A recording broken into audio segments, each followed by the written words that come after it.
everyone. It's fantastic for us to be back as a group of councillors working together on behalf of our community. I hope everyone had a lovely break. It is fantastic to be back. And without further ado, I will start us with Karakia. Dear God, thank you for bringing us together here today. Thank you that we have had the opportunity to take some time and rest with our whānau and friends. God, I ask you today to be with those who are going through a tough time. I especially want to ask you to look after the Griffin whānau in this very, very sad time. I do ask you, Lord, guide us in this year to do the best in our ability to serve our community, to work together, and to make sure we always keep our community front of mind when we make decisions. In your name, amen. Okay, let's get cracking. So, apologies. Julian, you received an apology from Councillor Tupara, who's unwell, moved by Councillor Robinson, seconded by Councillor Ria, all in favour, contrary, carried. Why are you sitting there, Teddy? You don't use this. He got moved. I literally asked the same question. Why is old Teddy over there? Declaration of interests. I'll declare an interest with the close of Easter Sunday shop trading involved with retail. Thank you for that. Anyone else have a declaration of interest? Same interest in regards to Easter trading. I just want to ask everyone, use your outside voices, please, because we are being recorded for minutes. So I do need everyone to make sure they use the proper outside voices. If you look around or you look at staff at the back, no one can hear you online. So just a kind reminder to use your outside voices. I take you to page 5, which is our non-confidential minutes. So those have been sent out by Dee quite some time ago. Everyone happy that that is a true record? Councillor Alder. Your Worship, I'd like to question the minutes. What page, thank you? Starting on point 10, just an outline. On the treaty principle submission, in these minutes, there is reference to questions. You need to take us to a page. Page 6. Page 6, thank you. I'm Questions? referring to this slide. So in the treaty submission, there's reference in the minutes to questions asked and comments made. On the Te Manawata Wai, questions of clarifications are being answered. And yet, when it comes to the Marae Taha statement or paper, all recorded comments are positional. Shouldn't minutes record? Just take us to the positional minutes, one step at a time. Okay. On what page are you talking about the Marae Taha? Page 8. 8. Okay, let us all here. Page 8, which has 4 bullet points. I'm saying that those bullet points are positional. But aren't they just stating the facts? They're stating the facts. So isn't that what minutes is about to be? But the previous sets of minutes have all stated opinions and questions asked and comments made. And shouldn't minutes record or reflect any significant discussion around all agenda items? There is no mention of the questions around peer review of this document, no mention of the fact Marae Taha had the document for 7 months to review the document, and we had only 4 working days, no mention of the massive fluctuations in land values at that time, no mention of the concern I expressed about giving mentioned parties a right of reply, from here they might come back to this. Did you ask those questions at the meeting? I did ask all of those questions. The paper recorded one or two of those points.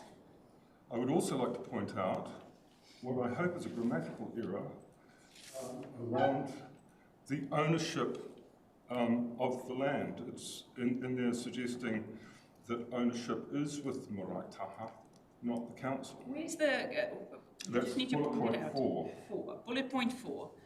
Bullet point 4, Marae Taha are working with the council to find the best outcome to secure the town water supply that comes from their land. This document sets out to put in place clear rates and roles and responsibilities as partners to enhance the operational activity around water. What's your issue? The words their land. Their land, is it assuming their ownership of the land? Because the ownership is... I wasn't the one who recorded the minutes, so I'm not sure how that was captured in that particular conversation. I've got a point of order for accuracy. We had that document a long time before 4 days. Yeah, it was sent.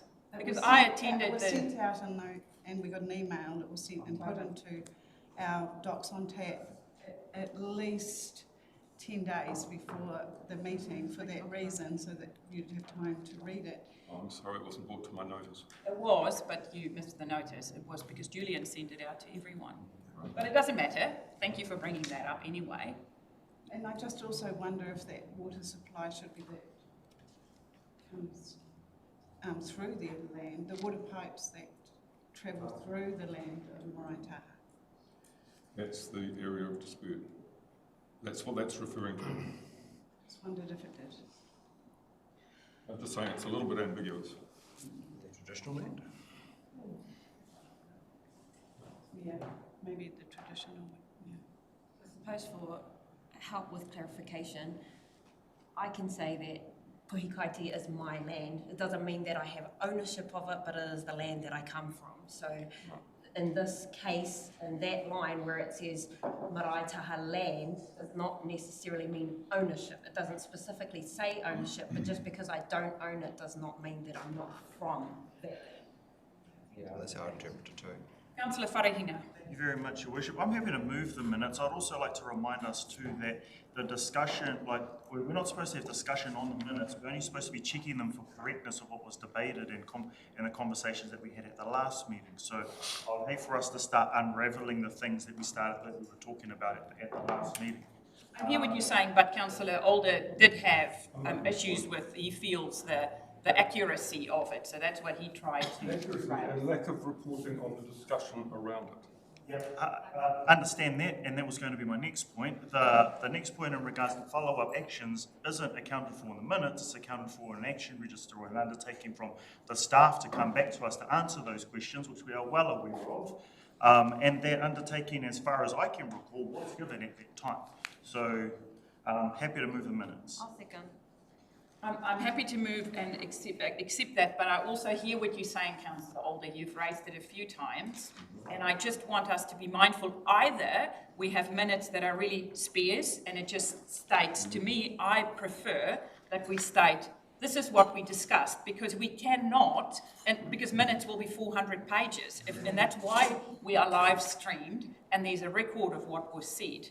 I think, and we'll discuss that later with Julian, that instead of selectively then possibly having 4 items that were mostly discussed, but there were, say, 12 other items also raised, just as valid, but they were not noted because the 4 most raised items were noted. I think we will have a discussion about the minutes to address your concerns and just make sure it is accurate, because that's what we need. James. Just through the chair, I don't know if this is a helpful comment or not, but for the purposes of the Public Records Act, what forms the official record is both the agenda, the minutes, and the recording. Okay. So there is very little that is not called for the matter of public record in these meetings because it's fully recorded. Minutes are not transcripts. I guess the rule of thumb is need to know, nice to know. And it's if there's anything substantive in the comments that might change the outcome of the recommendation, those should always normally be recorded. Certainly any amendments and recommendations, that's just somewhat helpful.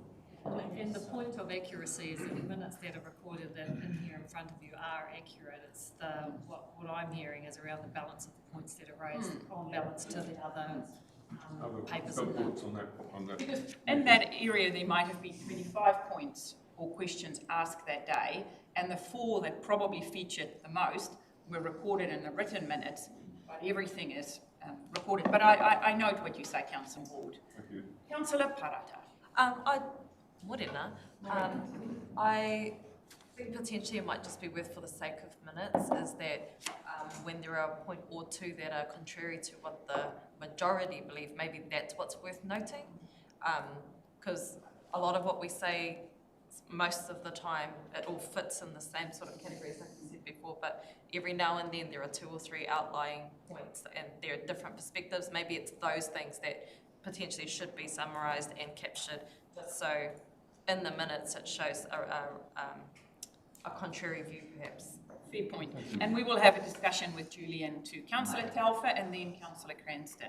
Yeah, just on this point, when the draft minutes are sent out, now our time to actually go through the minutes and read them, and I don't think enough people actually read the draft minutes. To go through the draft minutes, find any point, it's a chance to come back. We should be here now, signing off something that we have already approved. So just a timely reminder for everyone, Dee sends these minutes out like 2 or 3 days after a hui, when it's still fresh in our minds. So if you can then, within a few days, get back to her, because then what our staff do, they check the live feed and make sure what was noted there, because this team does a great job, you know, trying to whip it together. So please, thank you for that, Councillor Telfer. Just a timely reminder for all of us, once you send out those minutes, give them a quick read and make sure that your understanding of what was said at the Councillor Cranston. Yeah, thanks. I've heard that discussion, but my question is that there probably wouldn't be another opportunity to ask that question. So on the recommendation, accepts and endorses local government acquisitions of Marae Tairāwhiti lands. What page are you on? Page 8. 8. Yep. And it's a follow-up from Councillor Alder's question. At the time, there was questions about peer review.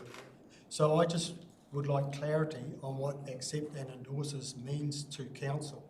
Does that mean that we accept that as a true and accurate report in its fullness? Because we all have doubts of the report. So by accepting and endorsing it, are we saying it's absolutely true and correct?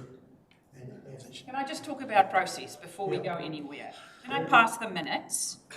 If we decide to change anything or change whatever, then there's a process to be followed there. The minutes is a copy of what was said at that meeting. As I said at the start, I don't know where I can get that clarity.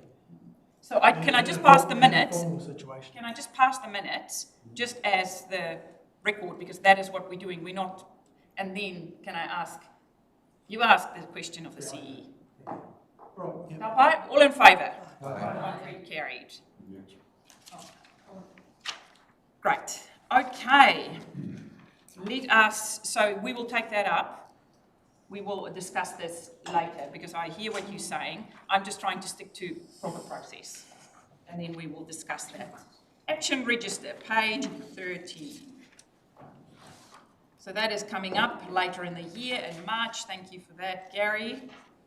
And then our governance plan. Thank you for pointing out exactly what will be discussed. So councillors, take a good look as well, our plans for the next while. Councillor Alden. And I don't know if it's important, but the CE's financial delegation is not recorded on that meeting outline, the last item on the agenda.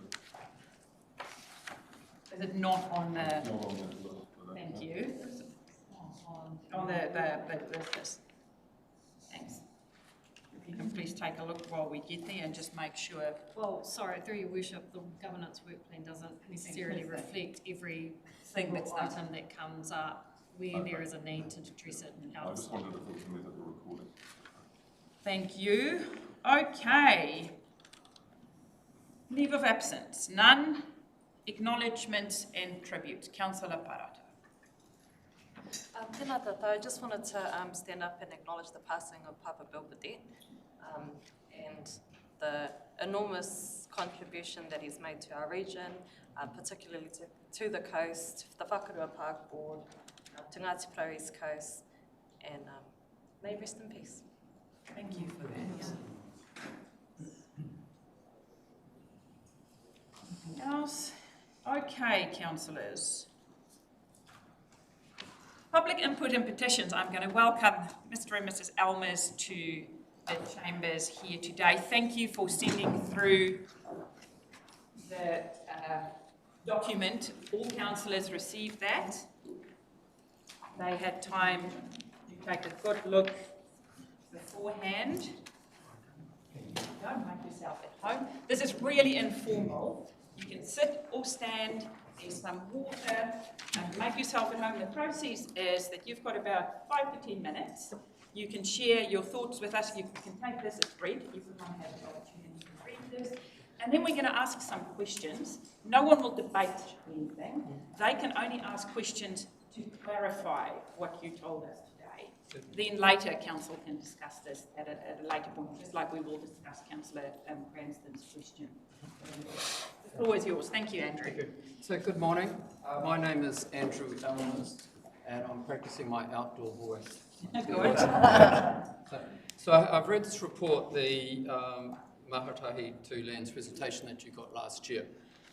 My father is mentioned in a manner which needs to be responded to. So he's passed away, so I'm doing it on his behalf. I believe it will bring a bit of balance and clarity to the story. So I'll take that as being read. So I'm going to reference to it. So, my father never chose or wanted to leave Fairview, and nor did I. I've spread that quite clearly in my report why. So, when the GDC put in the pipeline connecting Smiths Creek down to the intake, it's not in a report, but I have spoken of it. It was a massive operation. My father gave permission for the council to use the land to do such. That was a good time for the GDC to raise concern about securing pipeline access and ownership, but they didn't. They could have spoken to Dad and said, hey, don't keep developing Fairview, we need to talk. Instead, they let him keep on borrowing money, building infrastructure, clearing land, building debt. They could have spoken to him when they put the booster station in, but they didn't. He just kept on going. Then along came Bowler. Farm was worth $700,000, which was purchased. Depressed land prices, $350,000. Revalued, $250,000. Take it or leave it. So GDC let him keep valuable assets. He kept the wool shed, the covered yards, shearers' quarters, cattle yards. But they're only valuable if you've got a farm. No farm, why have you? These were liabilities the GDC didn't have to pay for and weren't interested in paying for. They didn't want them. So the GDC got an 8-year-old house, a new house. They transported it down to Bushmere Road where the water supply is. Cost of transport, that's what it was. They got a scrub roller. No one knows what a scrub roller is, of course. But the council got it for scrap value, took it out to the rubbish dump and used it as a compactor. Hi, Dad. One-style block. That's what he ended up with. The way GDC treated my dad would leave me having some sympathy for Maratahi. It really would. Instead, reading this report, my father gets a sweetheart deal and Palmyra is shafted. That's how the report finishes. Let's comment. Fairview's generous offer, higher dollar per hectare. Maharata Incorporated, conversely, were ground down to the last few $1,000s. This draws a comparison between the sales. Then the reference to the $25,000 by the author. It starts off as an inconvenience for upgrades, maintenance, and repair to the pipeline. Then it becomes the inconvenience of the pipeline. And now it's the hosting of the pipeline. But Palmyra, it never got a hosting payment. Hosting the pipeline is referenced 4 times in the report. In the letter, which is at the end of the report, which I added by Tim Lewis, who's a farm very clever man, we never asked for compensation to host the pipeline. We were never offered it, and we sure as hell never got it. So there are 18 references to colonialisation, from busy fingers of colonialisation to colonialisation of Tairāwhiti law. All these are referenced to pre-1949, except, this is quote, the unwillingness to acknowledge the impact of past waterworks taking on the Ngātahi land and to factor this into any consideration as to terms harks back to the colonial underpinnings of Pakeha settlement with regard to the sale of palm oil. So the innuendo, the misleading information, the lack of information, sets my father up as a fall guy to an act of apparent discrimination. It's not who my father was. It never happened.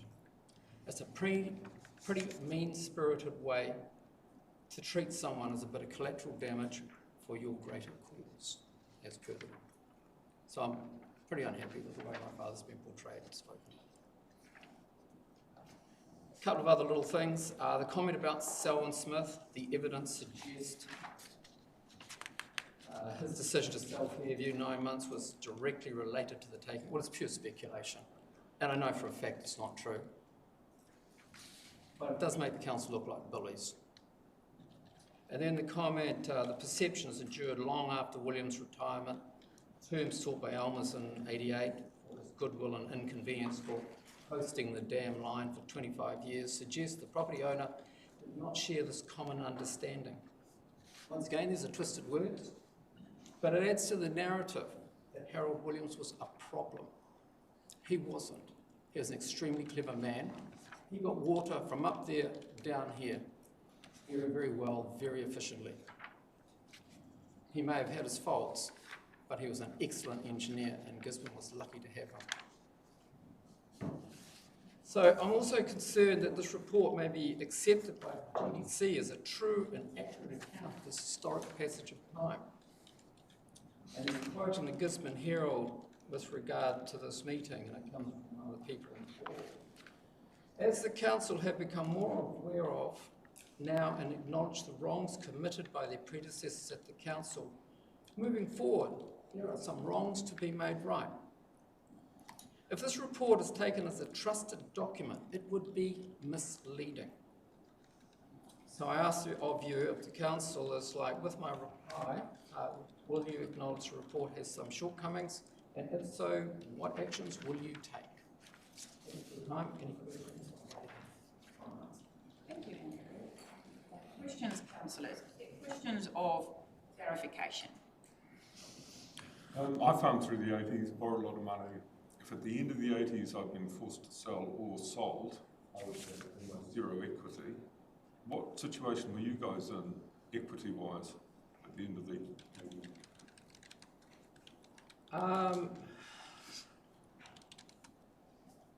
You've read the report. The reality was, and I think it's on Tim Lewis's report there, so we came up against Mr. Brock, and Mr. Brock was at the frame of mind that we were using this as an opportunity to get out. So he was very cynical towards us.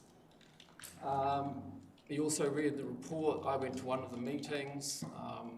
I probably lost my call, and I was called extortion. He said, it's our way or this way, and I said, that's extortion. And we've got no choice. I was excluded from any further meetings. So basically, Dad folded. He had to take what he could get, and he was gone. It's like I said, he ended up on a little lifestyle block. That was him. No, never. I think the hard thing for me is why I'm standing here is because my father often said to me, the first generation makes it, the second holds it, and the third loses it. And he was the third generation, and he thought he'd built something for the next generation. And he had me hanging around there to be that person. And he lost everything. He had to take that to his grave. That was his legacy. So that's why I find this really hard to stomach. He was a human being. He was a person. It kind of dehumanises him, and I think that's wrong. Any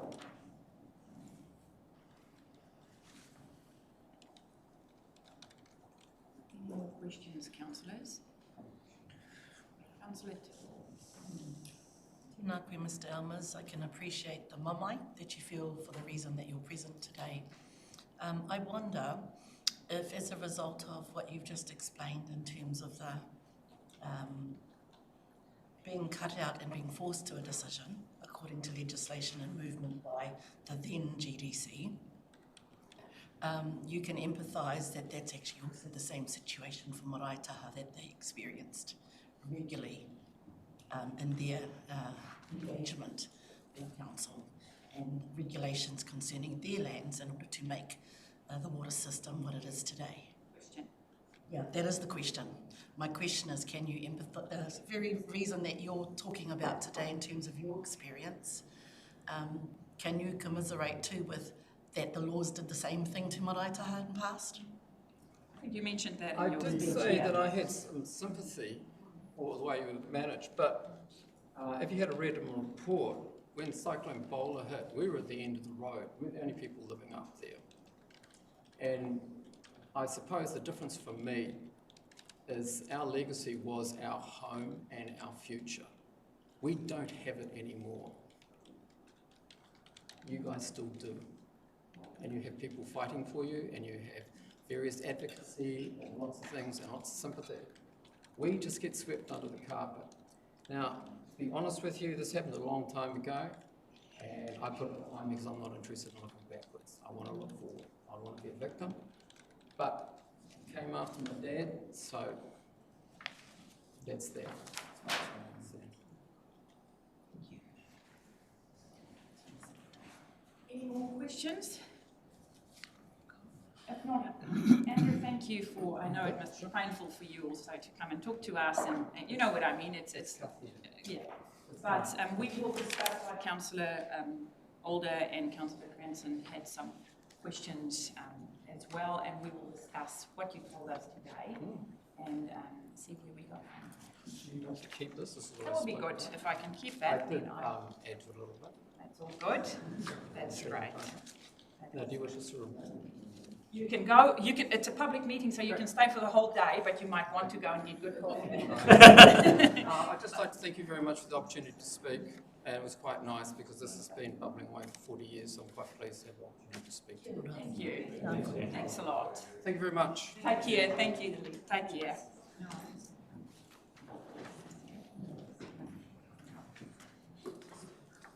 Okay. I'm quickly going to talk about my expectations for the day, and then where we go from here. So you will be well aware that we've got a very, very straightforward agenda today, even though there are quite a few pages. I think by 11 o'clock we'll be finished with our agenda. Then we are going to have a very informed workshop about everything that we do in the forestry space. And just to keep everyone up to speed, knowing what we're doing, where we're dealing with, and that's going to be led by... No, it's a team. A tag team, right? So my expectation is that we are going to start with our papers now, see how we go, and we'll probably be out of here around 1, 2 o'clock. How long do you think? I'm just trying to let people set their day and set their expectations. We'll be out of here by 3 o'clock. 3 o'clock. So everyone, we're aiming for about 3 o'clock. So there we go.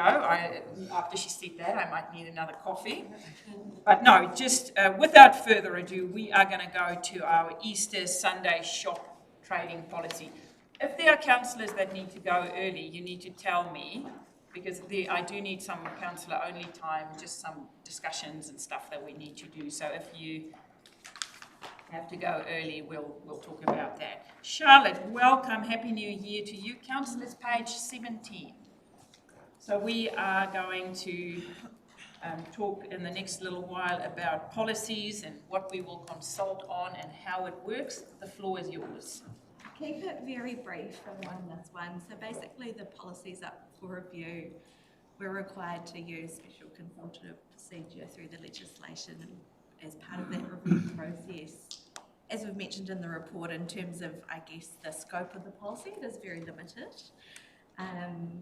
We had been waiting to see the outcome of the recent ombudsman, which would have removed this policy requirement had it had gone through. Why did it fail?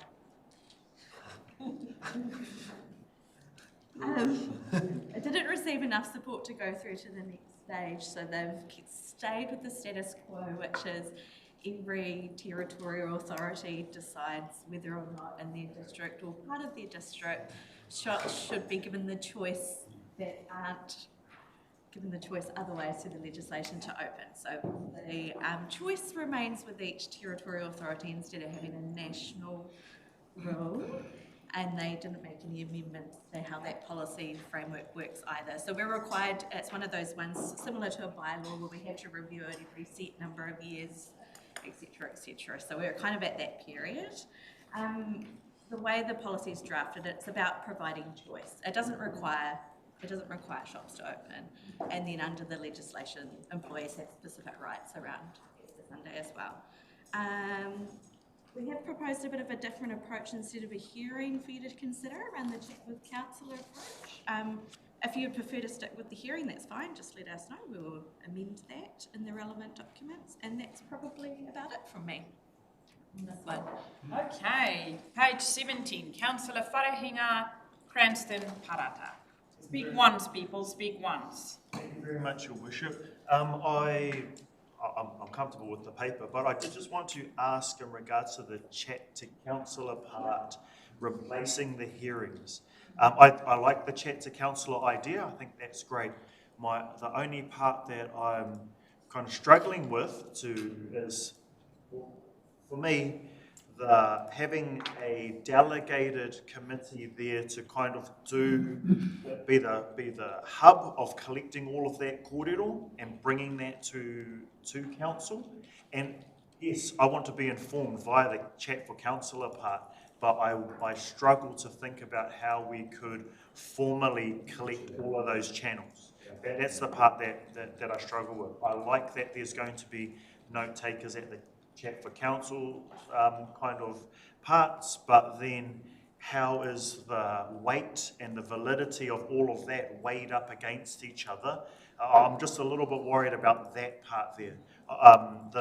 In the fullness of this document, I like it. I like what's written here. I like the recommendations. It's just that part there that's being pulled out that I have concerns about. So do you have any responses to that, Ms. Knight?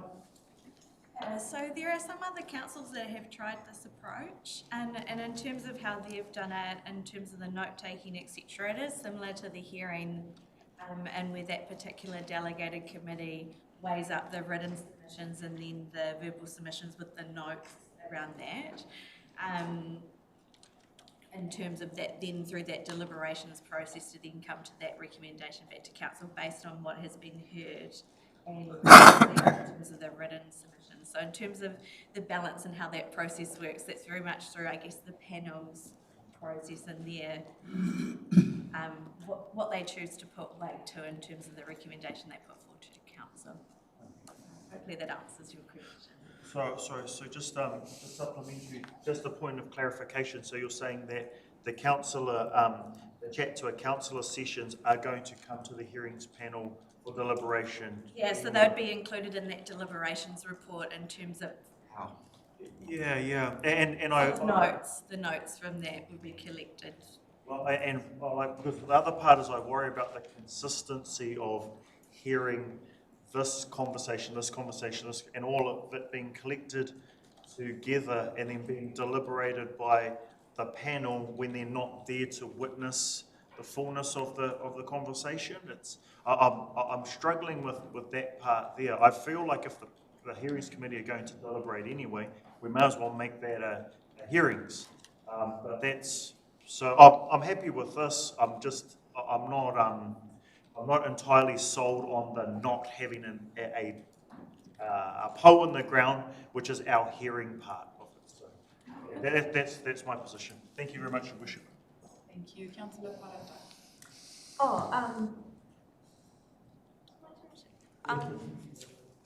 I'll be pretty quick. Of all of the really controversial kaupapa that we have on our table and our plate, this doesn't feel like one of them. No, I think it is important. I think with the direction that we want to go to in terms of stimulating our economy, our regional economy, I'm happy to read submissions. I personally feel like chat to councillor sessions, making ourselves available, should be primarily for the issues that really emotionally, I suppose, affect our community. They need somebody face-to-face to speak to. This, I don't think, is one of those. I think that the people that would likely submit will submit online, and therefore, personally, I feel like they can go straight to hearings and be brought to the table for us to make a decision. I don't know how the rest feel like about that, but I know that 2025 are likely to bring contentious issues that will require, and which I would like to be available to hold space for our community. This I don't think is one of those. That's just my personal view. On that. Next is Councillor Cranston, then Foster, then Ria. Yeah, thanks. So even though the government wants us to take the decision, aka pass the buck, are they still they remain the enforcer? That's what we're getting at. And is that the intention for them to stay the enforcer of the decision? It's quite tricky to get a real true handle on what they would or wouldn't do. And I guess on paper, yes. Okay. Thank you for that. Next is Councillor Foster. Yeah, thank you. I was the same with them when it came to chat to a councillor on this particular issue. I mean, and I have declared my interest, but we passed it a long time ago, back in 2016 or something, 2018, and there's been no problem whatsoever. So now it's come up for review. I certainly can't see why there would be a problem, and the only one it would be the lone voice against it for religious reasons or whatever, and the people that for it will just be silent. So because they're just happy with what we've got at the moment, and and for it to go to a hearing, what actually triggers the response to make it eligible to go to a hearing? That's what I'd like to know. I mean, we can't just say there's going to be a hearing topic when there might not be any response. So what does it take to make it a hearing? If people want to be heard, that's what make it a hearing. But just one, if one person wants to be heard, then it becomes a hearing. I mean, So in the instance where there's only a small amount of people that wish to be heard, we tend to do the hearing and the deliberations all in one meeting rather than having two separate meetings in answer to your question. Yeah.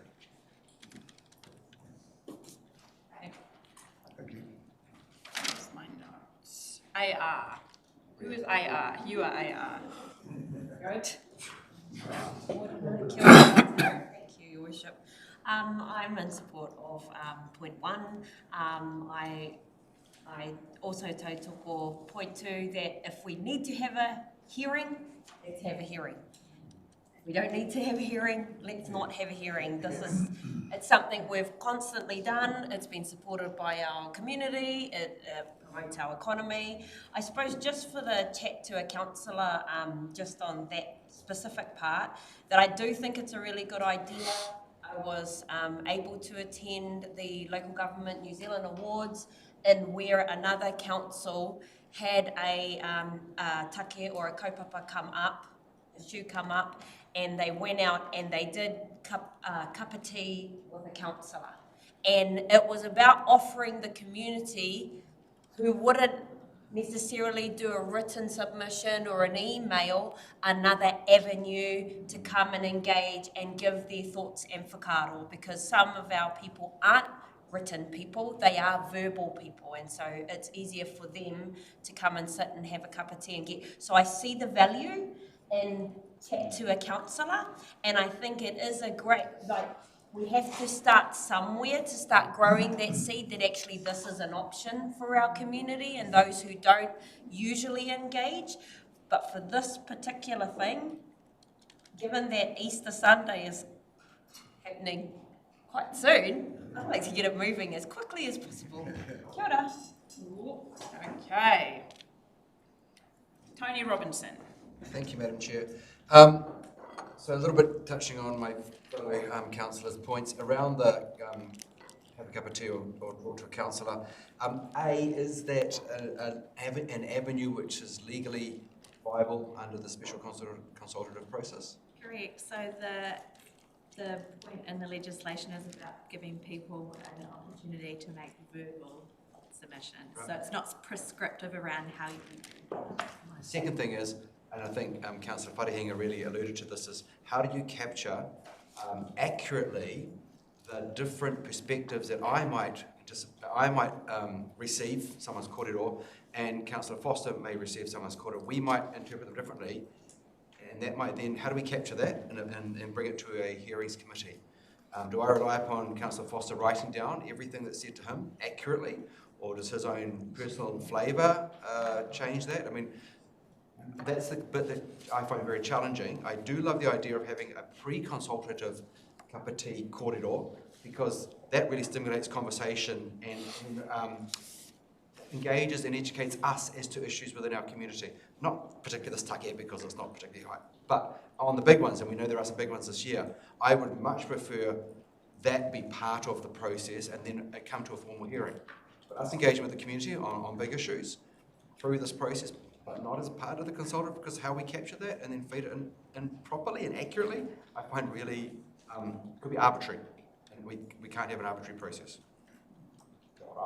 Okay. Councillor Gregory. Thank you. I've just got a question with regards to the community engagement part on page 23, where so the public notification will be done via social media and a notice in the Gisborne Herald. Is that a legal requirement to do that? Under special conduct procedure, there is a requirement around public notice. No, but I'm talking about the notice in the Gisborne Herald. No, it was amended recently, but we have historically, it was in terms of the paper, but the more recent changes to the Local Government Act. I just, supplementary to that, I know how expensive it is, and no offence to my friends at the Gisborne Herald, but, and I come from there, but the circulation numbers surely must be taken into account when that much money has been spent on notices and advertising, and that's all I've got to say on that. And also I'm really keen on this chat with the councillor sessions, and similar to everyone else at the table, maybe not for this kaupapa, but going forward, I think it's a great idea. Okay, I need you to pull together from all the comments that were just made what we are going to do, because I hear about let's have some consistency. I heard let's make sure we give the attention to a kaupapa or kaupapa that might need more attention. So it's not diminishing that this is an important kaupapa, especially for our shop owners and people that don't want to do business. But I'm also hearing around the table that people want to give it the attention it needs, and make sure we give the attention to maybe some other kaupapa might be, like the next one might be more contentious, where people do want to talk about burials or what that entails or mean to them. So I'm going to give it to you to summarise. I think in terms of what I heard, we will change the recommendation and the statement of proposal and the approach to use the hearings process for the verbal opportunity for this one. And I think other than that, there were no other changes that I heard. You better move it. Anything else? Anyone else who wanted to add something? Councillor Tairāwhiti, you're sitting uncomfortably. Do you want to say something? It's just, no, we've had a councillor right next to me move it, and I'd like to second it, preferred option one. With those changes. So with those two removed, number 2 and 3 removed. People happy with that? Wharenga has got his hand up. More around so we're entirely removing the chat to councillor sessions? Yeah. I'm comfortable with that, just because of the, like councillor, just making sure that. Okay. Papai? Mover and Councillor Parata, second and Councillor Tairāwhiti. All in favour? Aye. Carried. Okay. Can the Deputy Mayor quickly take over? I'm just going to do something.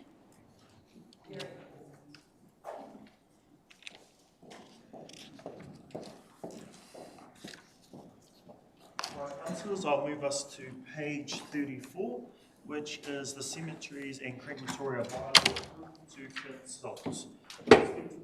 Ms. Knight? I can just give a quick update in terms of there is a new piece of legislation which is mentioned in the report, which is a bit of a change from the last time you would have seen this through the workshop in terms of some of the direction that was given through that workshop. So in terms of that and the scope of this bylaw around getting insignia on headstones or grave markers, I just wanted to clarify that under the Act, those installed prior to the commencement of the Act are not required to be removed.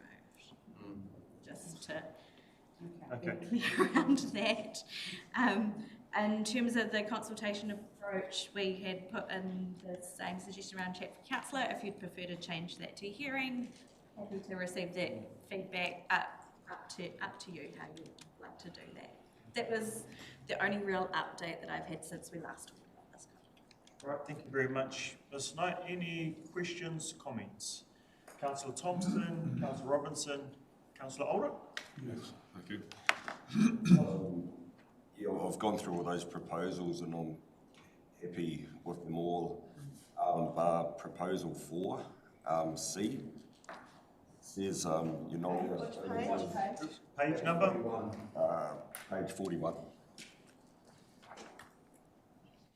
So it says you're not allowed images associated with violence. I'm just thinking of things like famous MMA people, boxing people, which is they might have a boxing gloves or something on their headstone, which is could be seen as associated with violence. Where I think they need the ability to recognise what's important to them.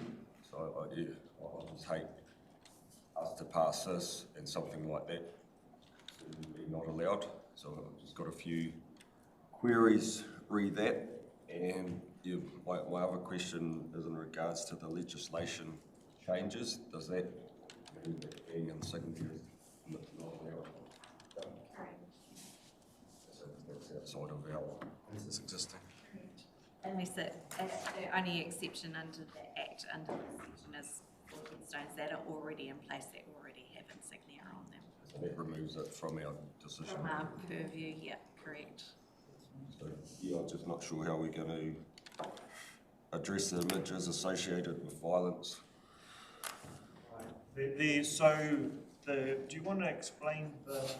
I think, in terms of the images associated with violence and the offensive, it's not intended to be around sporting, like boxing, MMA, etc. It's in relation to, I guess, as it talks about their hate speech, symbolism, etc. that interacts against individuals or groups, that type of more violence as opposed to the MMA, boxing, sporting, etc. that you've mentioned.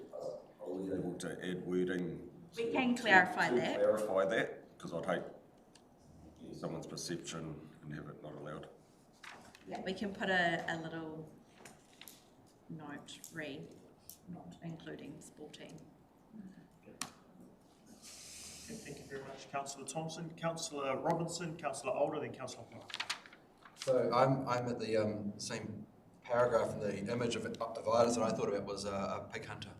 You know, people will put a photo of Butch, who died, and here he is with a pig in his glory, his favourite sport, and he passed away. Is that going to be offensive? And my concern is this night, paragraph 23C talks about providing guidance as to what we consider offensive by council. The legislation doesn't even mention the word offensive. The legislation talks about what council thinks is proper. And I want us to be really careful because we don't have any legislative power to talk about what's offensive, only what's proper. So I suggest we look back to that act to make sure it's an archaic piece of wording. And almost when you read paragraph section 9 of the act, it almost talks about like the thing's not going to fall over on someone, not really about the imagery or about the messaging on the monument. It's more about how it's placed and its dimensions and that it's not a risk of falling on someone. The only term that really applies to us or gives us power is as it thinks proper, as council thinks proper. So can you please maybe frame up and come back to us something more extensive around that paragraph C and what is deemed offensive? Because it's a big power that we hold, and what we might deem offensive or is captured as being deemed offensive by us not wording that policy carefully enough may not be offensive to large portions of our community or communities within our community. The other concern I have is, do we have some plans for headstones with gang insignia that haven't been approved in the pipeline? I thought when we discussed this previously, we had some that were yet to be approved. So, but I'm My concern is that they may now be actually unable to be erected, even though their applications were made well before the legislation came into effect. And I'm worried that we might have created a little bit of a legal quagmire for ourselves here. Not through the chair, I'm not up to date on where that particular issue that they were dealing with last year was at, but anything as per, if anything's in that pipeline and has been caught now with the legislation on gang insignia being in place, they simply cannot have them. Yeah. Well, that's it, because the wording is erected, has been erected. just to clarify in terms of your question around problem versus offensive, so just that the bylaw has been through a legal review in terms of that, and the lawyers didn't have any concerns around it. Just so you know. Okay. All right. So you will come back to us with, because I mean, this says, C says, offensive is proposed to be described. Is that the definitive proposal, or is that just a summary of what is proposed to be described as? So this was the direction in terms of the full extent of that we got post the workshop. In terms of continuing to further define that, See, the word inappropriate. it's going to start to. What's inappropriate? Are we going to be the determinism of what's inappropriate? Our staff going to decide that's inappropriate? I mean, Essentially, yes. Well, through that the is chair. currently what is happening. And so through the changes in the bylaw, which you had workshopped with the staff around these issues, was to help them be able to make decisions because they were stuck in the space of not being able to adequately determine because the bylaw wasn't clear enough. So, yeah, so this wording is clearer than the current. I would probably remove the word inappropriate or clarify that. I mean, it's inappropriate or explicit images, but I might find an inappropriate picture of someone with a pig stuck inappropriate, but it might be appropriate for someone else. So Yes, we'll remove inappropriate. Thank you for that, Councillor Robertson. I'd like to remind us of two things, outside voices. And number two, these proposals are the things that are going to be going out to the community for consultation. We don't have to, this is good discussion that we're having, but I'd just like to remind us that this won't be the final thing that's settled. It'll be an adjustment prior to these proposals going out to the community. So I did just want to... Mr. Chair, on that point though, one of the problems we've struck before with regard to these is we've had stuff come back in, but we can't then go back and consult on it because we have to restart the process. So we can get this bit right now, then that's that goes out for consultation. Yes, yeah, 100%. And those past issues have been more about what the proposals have been, which we should have shaped up. I would believe that we had a robust workshop, shaped it up during that time, and this paper has come back off the back of the feedback from the workshop. So we're going Councillor Aura, then Councillor Parata. Thank you, Chair. I'd like to move it subject to some minor changes, and move all preferred options, which I think is well out. I do have a question around gang insignia cannot be removed retrospectively, but how about what is the situation where you can't put a sign on the back of a tombstone? Can that be applied retrospectively? And just to make a note, we were shown a picture of a Foon headstone that had Foon on the back. That is to be removed, so they have happily came to remove it. So what's our policy going to be when it comes to retrospectively removing the back? So, in terms of our approach with bylaws and headstones, etc., it's in terms of what goes up, it's approved under the bylaw of the day. When we create a new bylaw, we don't then go through and read. So there would be no retrospective. It would just be for new headstones going forward. Oh, my turn. You go. I know that this is one of the kaupapa that the community really care about, and I'm conscious that when we talk about cemeteries, we're talking about grief and loved ones, and that more often than not, emotions run high. And even when we talk about headstones, which usually happen after a whānau has had time to grieve and accept, emotions still run high. So I think the chapter councillor is completely appropriate in this case, so that whānau have an opportunity to speak to us. Death happens to us all, so this is an issue that affects literally everybody. The part I'm not concerned about but wondering is about practical application. And I think it sort of, my thoughts cover what Councillor Robinson and Councillor Thompson has outlined is that what is appropriate to one may not be appropriate to another, but if it is submitted with context, we should, our staff should be able to determine what's inappropriate and what's offensive based on the context of which it's submitted. And I wonder if perhaps we can include that context will be taken into consideration, and that when we say offensive, in brackets, it should be discriminatory hate speech. Because those are the things that I think will be clear no matter what. It's not about what offends me or you personally, but what is offensive to our people and our population here in this room. What will hurt people?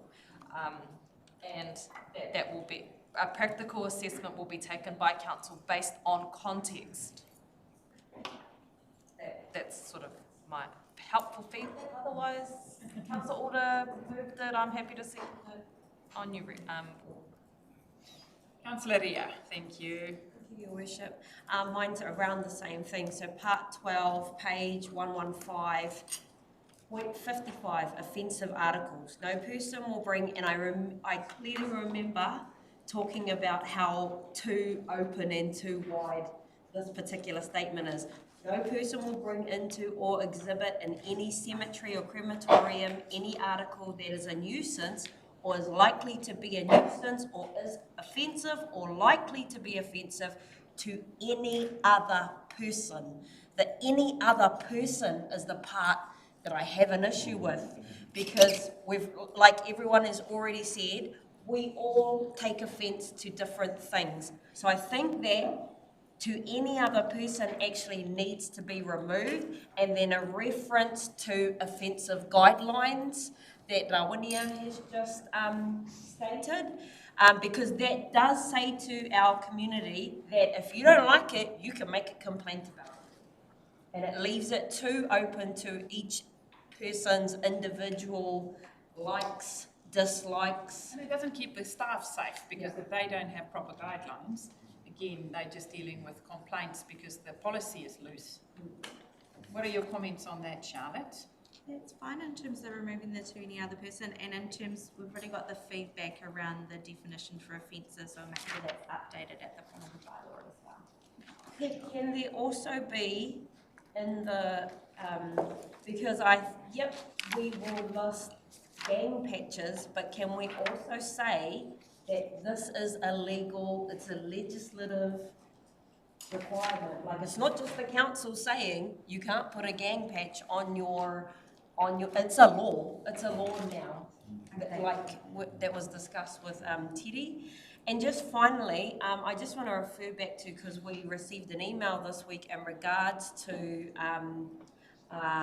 wishes of somebody wanting, so in the event that you have a grandmother and grandfather, your parent has now passed away, they're being, you want to, their ashes to lie on top, and you're wanting to place a plaque in remembrance of that person. I think that practice is something we should encourage our whānau to do, given we know that the Tairāwhiti cemetery is, it gets waterlogged, and we are running out of space at the cemetery for people to be buried. So I was just wondering, within the bylaw, how can we support whānau who are wanting to use existing plots to then place ashes of other loved ones and then acknowledge them through having a plaque? Like, what? I couldn't decipher it all, so I'm asking if you knew that, Charlotte. Sorry if I'm throwing you No, it might be when I'd need to double check with Calvin, but my understanding is that is current practice in terms of the ashes and in terms of it'd be the plaque question that I'd have to ask Calvin about. But yeah, so in terms that that is definitely considered. So just need to find out about. Yes, I can ask Calvin and I can send it through the councillor request in terms of existing practice. Thank you. Councillor Parehinga and then Councillor Pahuruhuriwai. Thank you. Thank you very much, Your Worship. It's been already moved by Councillor Alder and Councillor Parata. I'm more than happy to support the paper. Just two things I wanted to speak in regards to, Council. I wanted to speak in regards to the plaque idea, which is something we're actually not going out to consult about, but I was also included in the email chain, and I was thinking about how when I've gone to other notable cemeteries around the world, this is common practice for them now because they're constrained for space, but they'll provide direction in regards to how big that plaque can be, all of those kinds of things in order to be able to, I guess, maximise space for what will probably be something that will be happening intergenerationally moving forward. So maybe that needs to be something that's taken into consideration to go out to the community to have this discussion. I feel like it's a very sensible thing for us to be having a discussion with the community about, and by and large, the community would support this. But again, it's like what Councillor Robinson had said before. We've been caught inadvertently going out and consulting about something when another issue that is related to the thing we're about to go consult about has appeared. And it'll be nice if we're able to just attach this small but significant thing to our process. Otherwise, whānau like that will be waiting for another 6 years, I think, is the time frame in which we go out and consult about these. And that will help give direction. The other thing too is that in light of, so my second thing that I'd like to bring up is in light of the change in the legislation around gang insignia, and we have some applications in process which may include some of those things. We really need to be communicating with those families now to say this is no longer a thing that we can do because of these reasons here. Because the earlier we're able to give them the heads up, the better. Because I would hate for them to have spent the money and it's now finished and then we're going back. So we really need to get engaged with those families ASAP. Thank you very much, Your Worship. Councillor Pahuruhuriwai and then Councillor Parata. Thank you, Your Worship. I support the paper and also Councillor kōrero about the plaques. A few years ago, for Māori, cremation wasn't something that was done often, it is now. For practicalities, as well, but keeping the whānau together in the cemetery is ideal.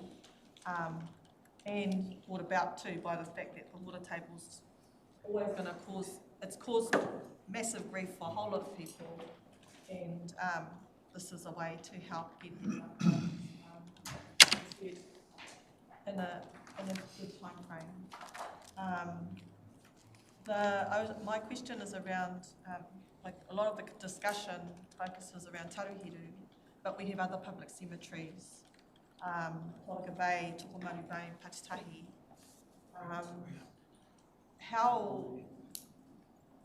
What's the practicalities around how do our staff keep an eye on what's happening on the other public cemeteries in terms of our discussions today?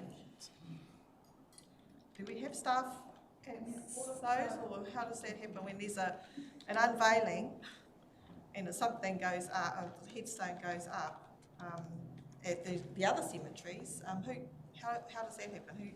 What's the process? Because I don't know if I have whānau who are going to be buried in those places, or whānau from Tokomaru Bay maybe came to ask about, well, what's the process for my unveiling, and I've already got the stone done. Who do they talk to? So through Your Worship, they talk to our sexton that has oversight over our public cemeteries.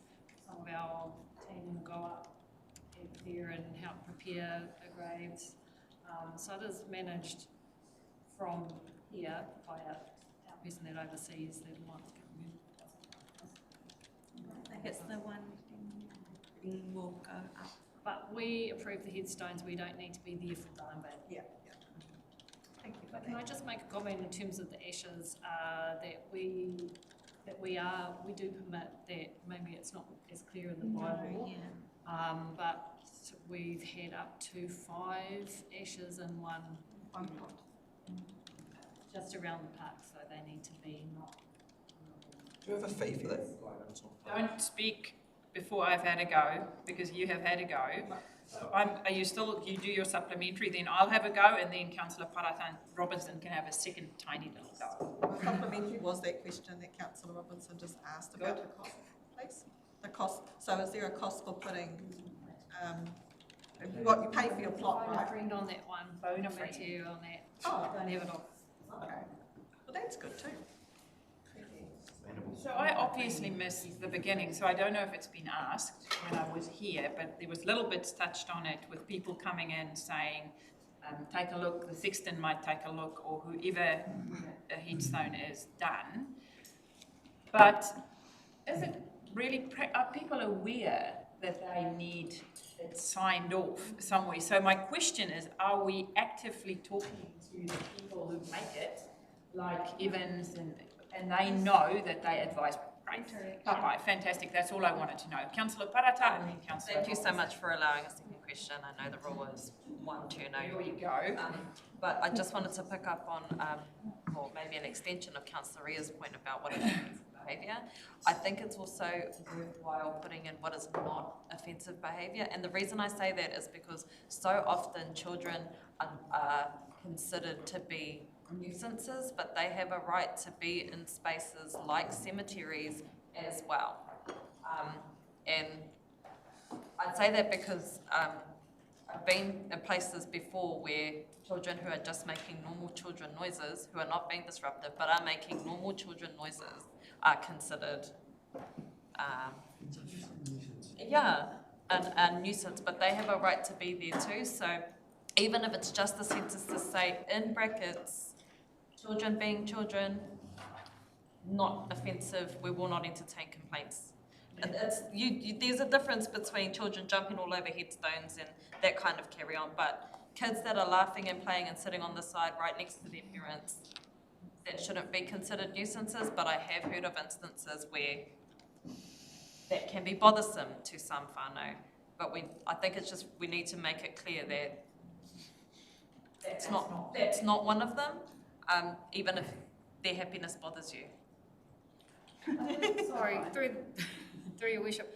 I think the way to capture that rather than target it at the age of an individual that's creating noise, because the noise could also come from person with disabilities as well, that we'll try and just capture it in another way in terms of it being around damage to property. Okay, Councillor Robinson. I think we're ready to wrap up. It's about dogs. Do we have signs? Do we have signs at cemeteries that say dogs must be on a leash? The answer to that question. The reason so I cross-referenced it with the dog bite law to read dog bite law again, and cemetery is a public place, and dogs must be on a leash in public places. It's not, Tairāwhiti is not captured within our reticulated boundary, so it's not captured there, but it's captured by definition as being a public place. So if we're making it clear that animals can accompany whānau to a place of memorial, then we should have signs up that say dogs must be on a leash. All in favour? Aye. And 3 contrary? Carried. We're going to talk about the dangerous earthquake-prone and flood-prone dams. Changes. Damn.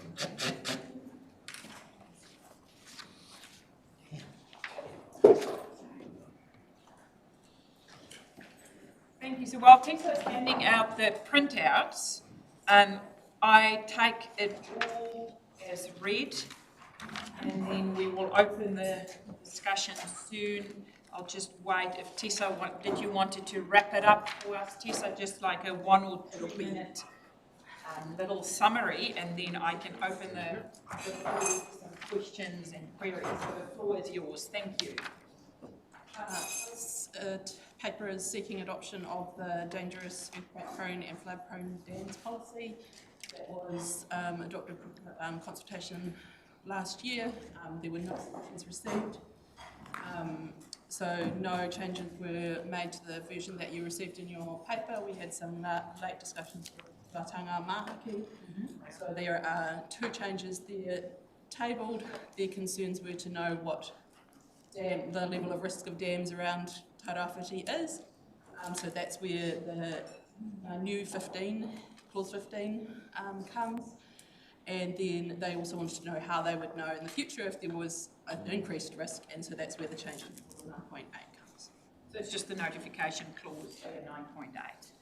Any questions or queries? This is relatively straightforward. Councillor Alder. Yeah, it's very, very straightforward. I think it's been going nationwide, isn't it? So, copy and paste it. And I'd like to move it. Thank you, Councillor Alder. Do I have a seconder? Councillor Robinson. Any questions or queries? Councillor Cranston. Yeah, I mean, this has just been put forward. I just, GDC will notify relevant members and potentially affected communities downstream of the dam of the notice being issued. Generally speaking, a community is a community. What about specific individuals that may be affected downstream? I think that would be covered in that. Yeah. Individuals. It may not. You might go to the community. So I think any person may be affected. Potentially affected individuals or communities. And communities. All right. Any more questions? I have a mover and Councillor Alder. Who wanted to ask a question? Councillor Thompson, thank you. No rush at all. When you're ready, we are ready. Well, I'll just go off my notes. Take your time. On page 118, says Mahaki provided proposed changes, and it says if any agreed will be tabled at council. This is the table. Oh, that's the second. So this was tabled from Mahaki, and just the notification clause changed there. So this is what they referred to in. Okay. Any more questions or queries? If not, mover and Councillor Alder, seconded and Councillor Robinson, all in favour? Aye. Carried. Thank you, Tessa. All good. Okay, councillors. Oh, brace yourselves. Put your seatbelts on. Where's Gary McKenzie? Page 132.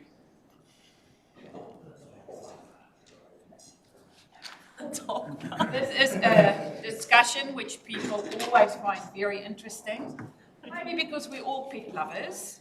I think of old Coco Stoltz at home when I read that. So it is that everyone is passionate. They want to look after our pets, but also make sure it's done in a safe way. The floor is yours, my friend. Yeah, good morning, everyone. First of all, can I just introduce Cherise Stiles? Cherise, currently the acting team leader for animal control. As the report states, the purpose of the report is to publicly report the animal control function for the year 2023-2024. That's requirement by Section 10 of the Animal Control Act. Recommendation is that Council adopts the annual report. Before we go into the report, I would just like to highlight a couple of corrections. On page 139.14, the table there states the year is 2020-21. That should in fact state 2023-24. On page 140 at point 24, that first paragraph needs to be removed. That's been kept in there from last year's report. And paragraph 24. Just go back to that one, what page was this? Yeah, page 140, 140, and point 24 when it talks about dog impounds. That first paragraph further mentions 947 dogs. That's to be removed from the report. Is it 938? All good. And the final one is on page 141.35. That first paragraph needs to be removed as well. It states that we're down on infringement notices, when in fact we're up by 170, which is that 921 figure. Other than that, I'll take the report as read. Thank you for that, Gary. And also thank you for adding, like we've said, the different dates, the 22, 23, so that people can compare things went up or down. Councillor Foster. Thank you. Clarification, page 141 at the bottom, it's got general dog complaints.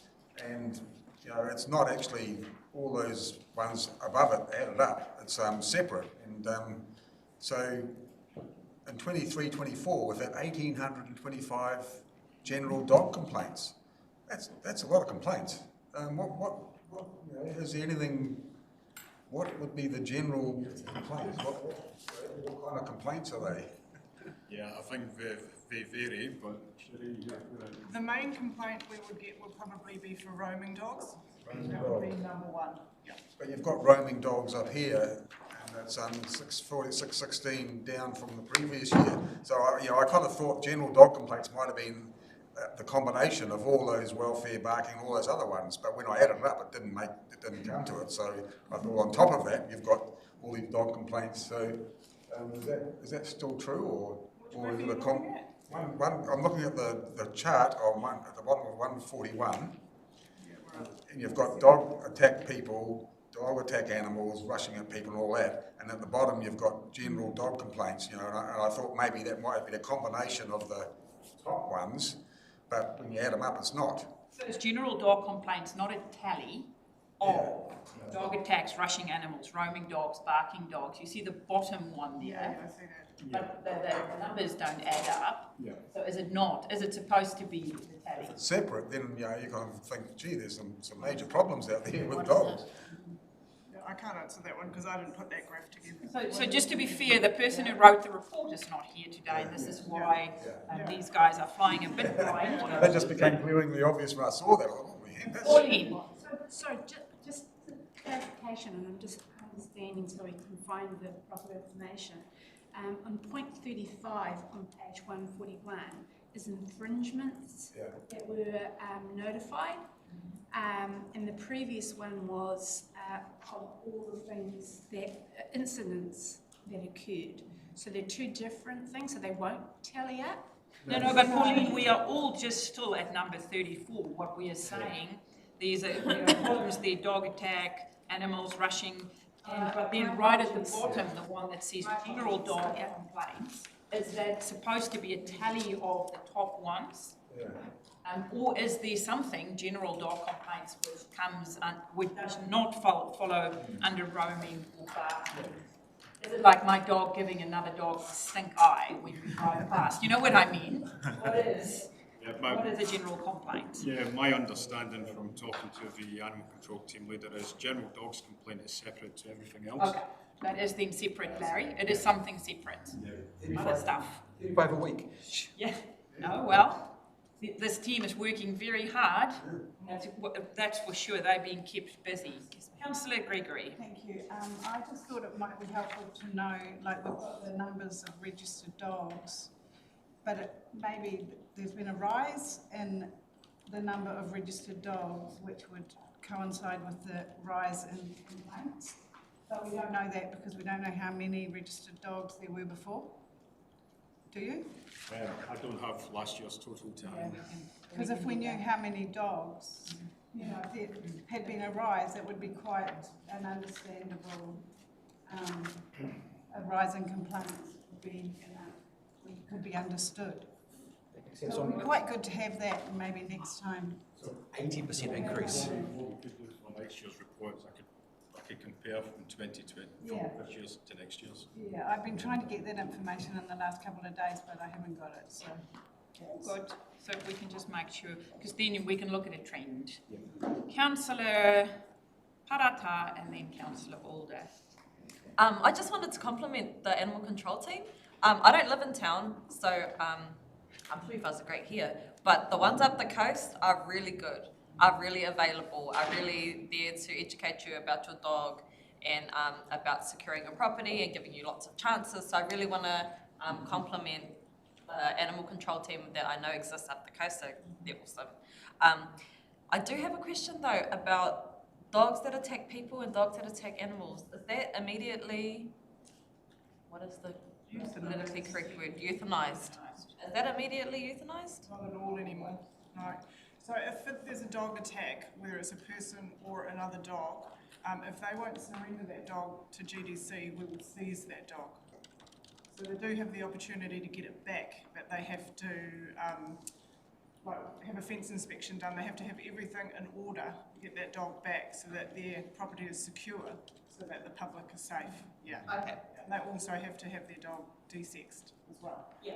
We don't want that breeding creating more havoc. That makes sense.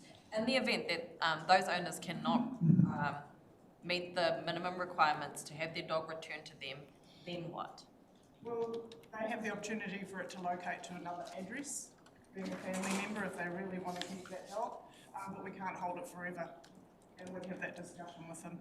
Yeah, because it costs $26 a day to feed a dog in the pound. Yeah, it's expensive, eh? So people would have to say, let's say my dog, but say a dog does that and it attacks a person, it's up to the owner of that dog about whether or not they want to release control, surrender the dog to the GDC, and the GDC will then do what it needs to do. Right. Do the people, the victims of that particular crime, do they have any say in the matter? Not really, no. They can't press charges of any kind? Oh, they probably could. And then we could detain that dog based on that until it went to court. But, yeah. Maybe a couple of years. That's happened. No. Prosecution. No, we support the police if they want to take any prosecutions against dog owners. But there is a bit of confusion with the public, with an expectation that if their dog is attacked, that we can automatically seize and euthanize the dog. Unfortunately, current legislation does not allow that. That's why it's that process that we have to go through. So Gary, I also just want to make sure we're all on the same page. A lot of the legislation you guys operate under are not set by us. No, central government. It's central government legislation with guidelines on what you can do where and what you can charge where and how we do it. So that's also part of the process. We work within a central government process, which is sometimes a little bit clunky. We get there. Can I have one more supplement? Yes, you can. For the dogs, there's quite an issue, particularly in Crematoria where I live, with roaming dogs. What happens if your dog roams lots? You know, like it's always outside. Well, there's got to be the questions asked, how is it getting out? Yeah. So if we've got a continuous roamer, I'd seize that dog as well until they've had a fence inspection and got adequate fencing. Yeah, also we can infringe them for the dog being not under control or confined. Yeah. Thank you so much. Okay, Councillor Alder, then Cranston, then Foster. Thank you. Thank you. I've got a couple of questions. First one, we passed that a shepherd with lots, 11 dogs. Six. Gets discount. It'd be nice to see that as a figure annually. Why? I just think it's of interest. How many of them are using it, and what is it costing us as a discount? Can I just make a quick comment before you carry on? The stuff in this report are legally needed by the government to, so we can talk about that at some other time, but I hear what you're saying. Yep. The schools contact, what's the aim to get around schools? Ross does most of that every year. Yeah. He has quite a busy calendar for the bookings. He takes his dog along, and I would say probably 1 or 2 weeks sometimes, different times of the year, for school education. Not only schools, it's also for working place people like nurses, Anyone that goes to properties like meter readers that encounter dogs, yeah, it's all about keeping them safe as well. If they make contact with a direct You'll have to speak up. No one can hear what you say. Yeah, I was just saying, if they make contact with the animal control team, we'll make a point of going out and speaking to them. And then rough estimate income from licensing is 850k plus a 2% top up from rates is $1 million budget. Is that sort of comparable to other councils? And do we compare ourselves to other councils when it comes to the amount of top up from non-dog owners? No. That's a question we can ask. Well, So if we can maybe, yeah. Anything else? Finished? Councillor Cranston and then... Yeah, thanks. I'm a little bit like Councillor Foster, where I like to see the numbers make sense and add up, and I quite often cross-reference them. So the writer of the report actually had me quite confused because they speak about pensioners, special owner pensioners, superannuants, and selected owner superannuants. You know, you got 4 different things there, and I was struggling. Well, it's right through the report. It's mostly in the tables. So if you go to the first table, it talks about pensioners, and then special owner / pensioner, and then you go to the next table, it talks about superannuants and selected owner superannuants. You know, if the language is consistent, it helps to make the numbers. And the other one was the category where you have a dangerous category and menacing category, and it speaks about dangerous dogs being in a menacing category. So the difference between dangerous and menacing had me a little bit confused as well.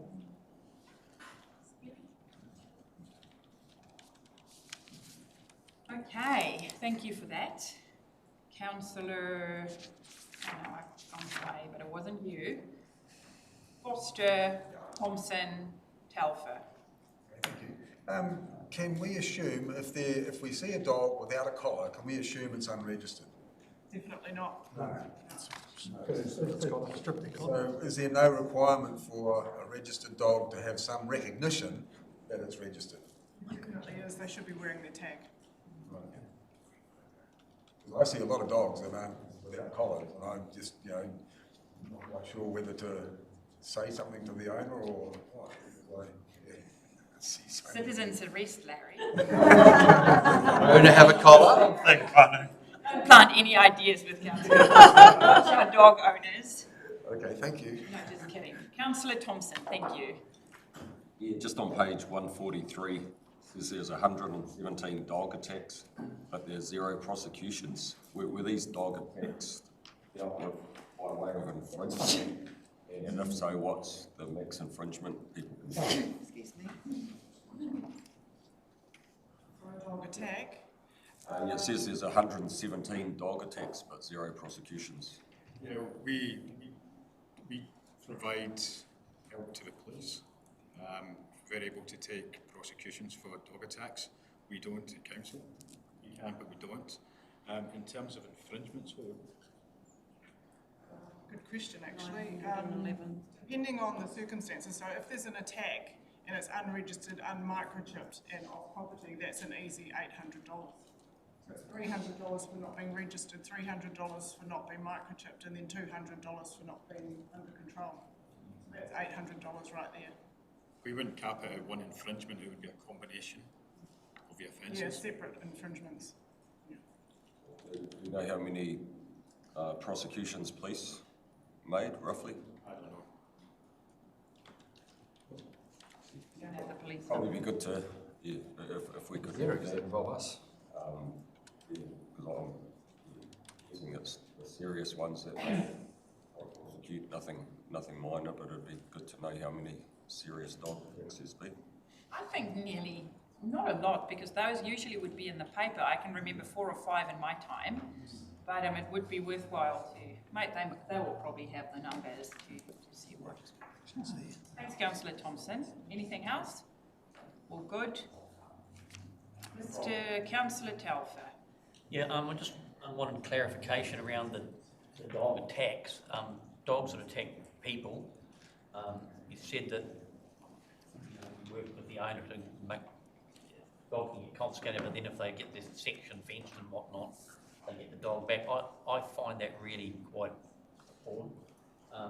To me, if the dog attacks people or it's out roaming and it attacks livestock, that dog should be put down. Because I know with livestock, if anyone's been involved with farming, once a dog starts, even if the farm dog starts worrying, they never stop. So you're not going to... That's right. Yeah.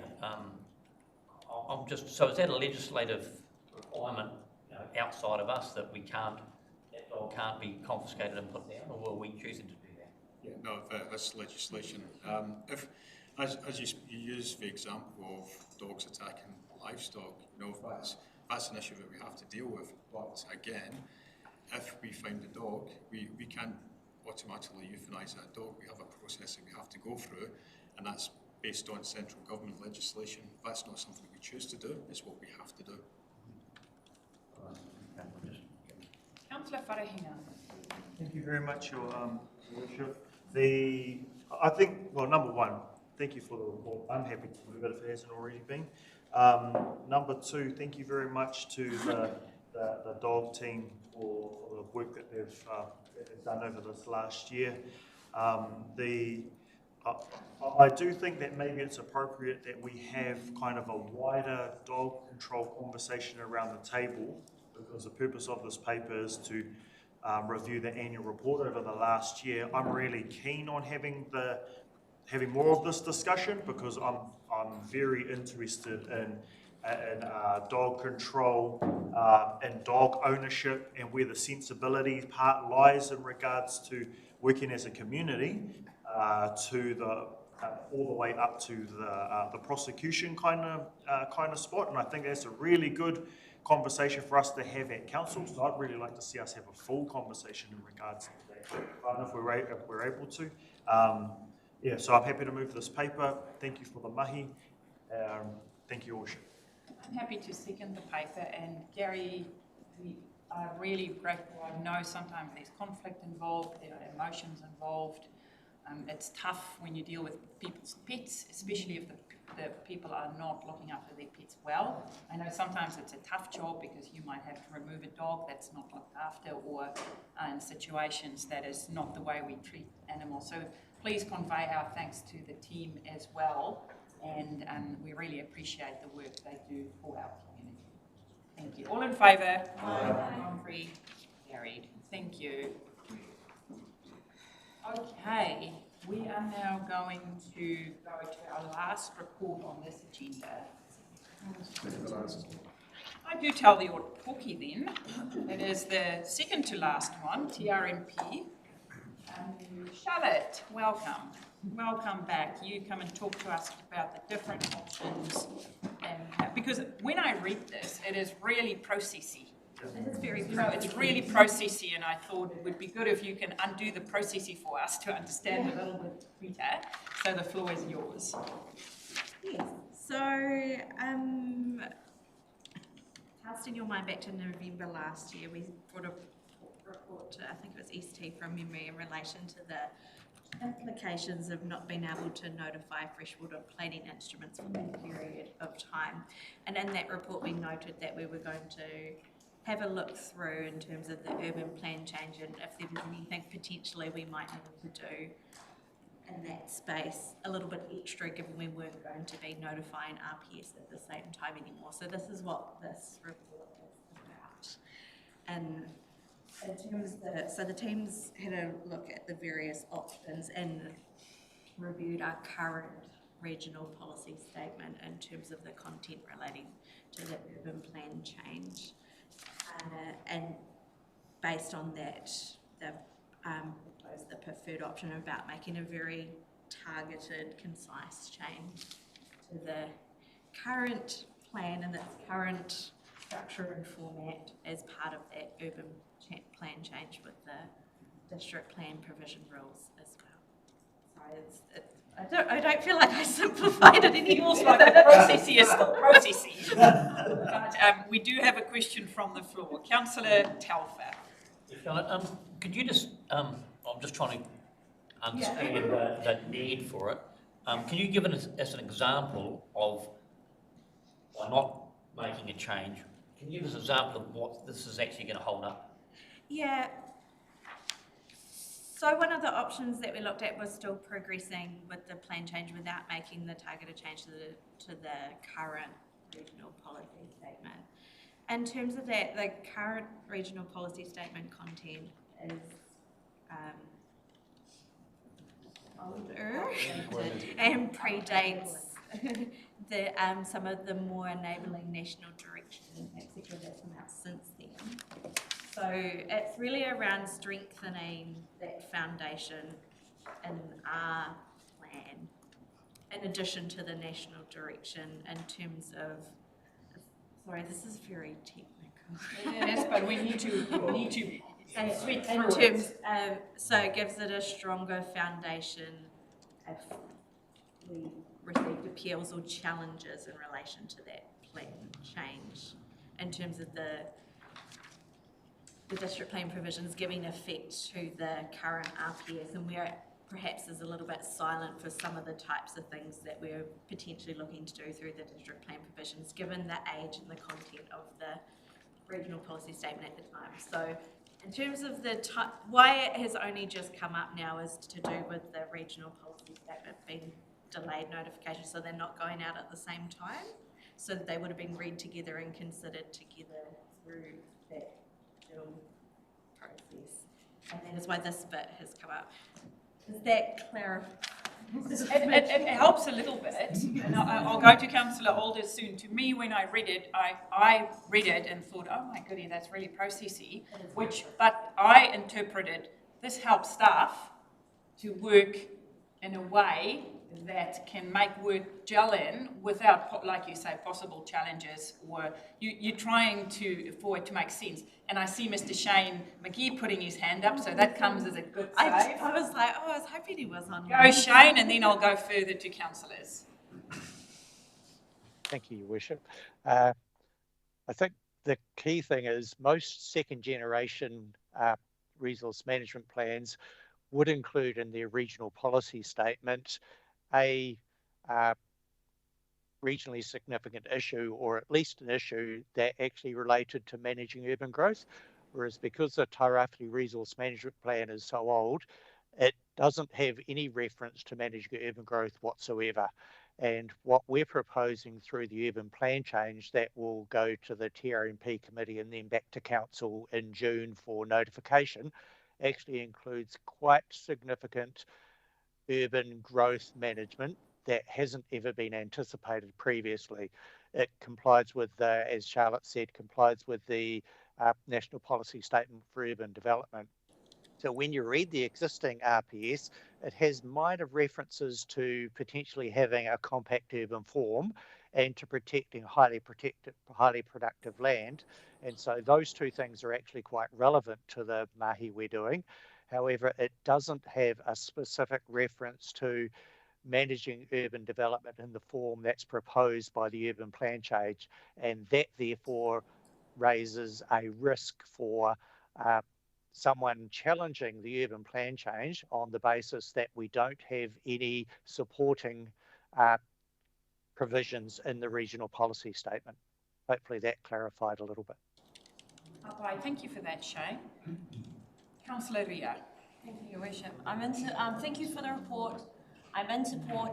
It makes sense to me that these things are, all these ducks are in a row, rather than operating them and trying to sort them out in silos, so that we can get a really good, clear picture on how both the TRMP affects development, how it affects water. It makes sense for these items to all be considered at the same time. So I want to... Thank you, Councillor Ria. Any other hands? Councillor Gregory, thank you. Oh, sorry, Councillor Alder and then Councillor Gregory. I didn't have you. I struggle to sort of grasp it without really tangible examples. And I drew my own analogy, which, am I right, thinking that option one is like taking lots of small early bites, which are digestible and changeable. And option three is like leaving everything later and having one large bite, and that big mouthful is going to be hard to chew and hard to digest. Is that an analogy? Love your thinking. I'll 10 out of 10, Councillor Alder. I'll second option 1 on that. There we go. So we've got a mover in Councillor Ria, seconded Councillor Alder. Yeah, I'm not putting it. I'm just saying you can relax. Councillor Gregory. Notified. You don't. I just wanted to re-ask Rob's question. I just didn't feel like he got an answer, like what might it impact if we don't do this? Like, would it mean that our urban growth is not enabled, or what? What's an actual example of something that we can't do until we do this? I'll let Shane. Oh, you can go if you like. Shane's got his little hand up. Shane. Thank you, through your worship. The answer is that we could receive appeals to the introduction of a medium density residential zone because the regional policy statement doesn't support the introduction of such a zone. So the idea is here, without that, we may not have sufficient support at the higher level in the TRMP to actually support some of the changes, and we could lose the ability to introduce some of the provisions we could lose on appeal and not be able to introduce some of the provisions. Yeah, thank you. That's good. That makes good sense. Thank you, Shane. Councillor, no, are you on my list? Yes, you are. Yes, so just to clarify, you're saying that it can't change, but we've just done the future development strategy. So where does that fit in? Where does that fit in? Because if you're saying that if we go ahead, we're still locked into the previous old RPS, regional policy statement, but we've just done a future development strategy which should align with our new thinking. Yeah, so that's in terms of this plan change that's planned to come before you in June. It is to reflect that direction through that future development strategy, through the Tairāwhiti Resource Management Plan, rules, direction, what we enable, etc. So that's the purpose of this plan change, is to reflect that. Kapa? Any other questions? If not, I have a mover in Councillor Ria, seconded in Councillor Alder. All in favour? Aye. Agree. Carried. Thank you, Charlotte. Okay. Update to the financial delegation to Chief Executive. Nadine, are you going to speak to this? I'd rather let Jacinta. Jacinta, welcome. Last paper for the day.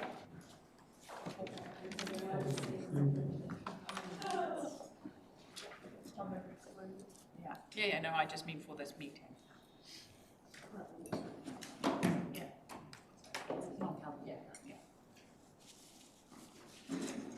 Kia ora, Jacinta. The floor is yours. If you can give us a little rundown of why this is needed and the process, that would be awesome. It might be helpful for me to first set out how this document fits within the broader framework of our other authorisations. So we have the financial delegations, and they actually sit underneath our statutory delegations document, and that in turn sits underneath the restrictions that are imposed on the council under the Local Government Act. So if you start at the top of that hierarchy is the Local Government Act, and that restricts the ability to delegate certain functions to our Chief Executive. And those restrictions are set out, alluded to in the statutory delegation to the Chief Executive, and that's where that framework sits. What we have in front of us today is the financial delegation. So with all of that background on what the council can and cannot do, and what the Chief Executive and other staff members cannot do according to the statutory delegation, this document sits underneath that. And what it does is it's really there for an operational purpose, and it's there for the purposes of operational efficiency to enable the Chief Executive to make decisions, but it also sets limitations which are aimed at ensuring that we're acting in a financially prudent manner, and it acts as a check on, spending outside of the budget and things like that. And that's really the high-level purpose of the document. So it's useful to explain that at the outset, because I have referred in the paper to the fact that the Chief Executive does have some limitations on her ability to enter into transactions relating to land by way of her statutory delegation, and that falls through from the Local Government Act. There are certain things that the Chief Executive is not able to do. And that restriction is where we've got something in the long-term plan which expressly says that we're not going to dispose of land or purchase land or something to that effect, then that means that the Chief Executive is not able to make that decision under her statutory delegation. That would be a matter that would need to come back to this table because we've already made those decisions in those border governance documents.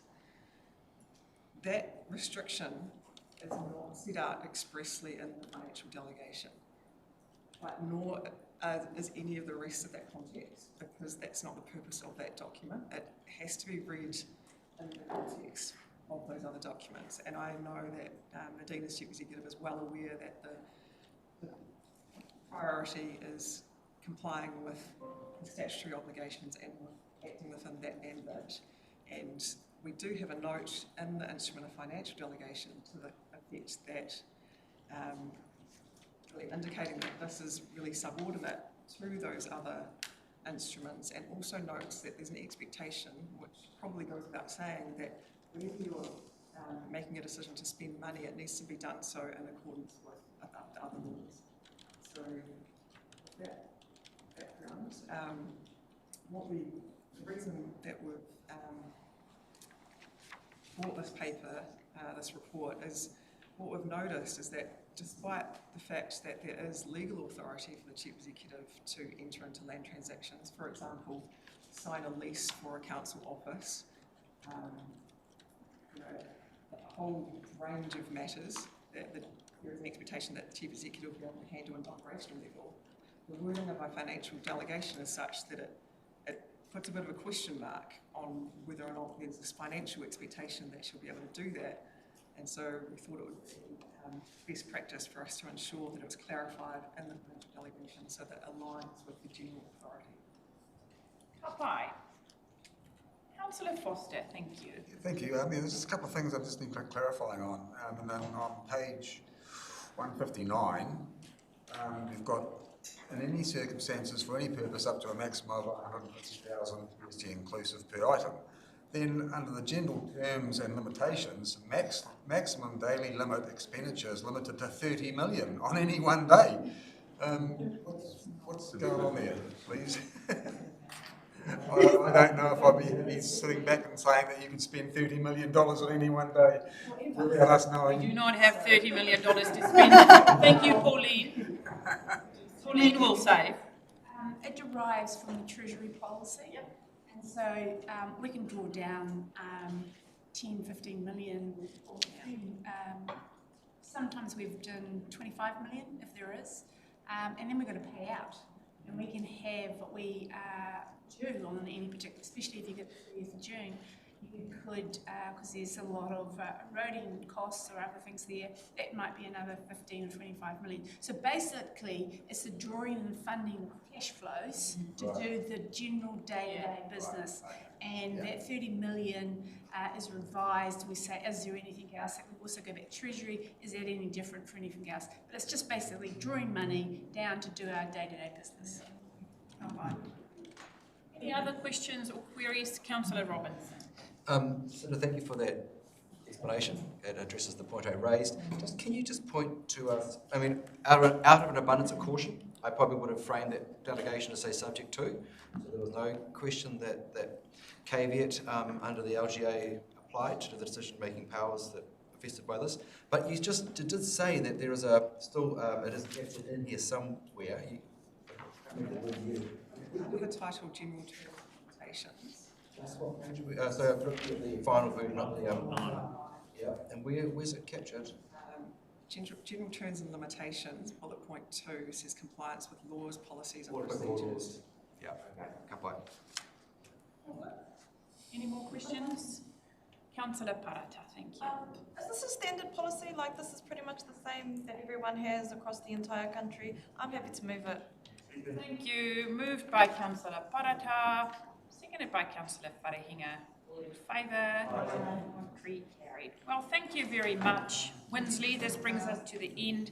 Winsley, we're going to go into public excluded, but we're going to have a very interesting workshop later about everything we do in forestry. So if you want me to text you, land use, I mean, not forestry, land use. So if you wanted to come back, I can text you, or you can take this paper and take a look. Whatever suits you. I just wanted to let you know that we are going to go public excluded, but we will be coming back later. Let me know. You can text me. Take the paper and have a look.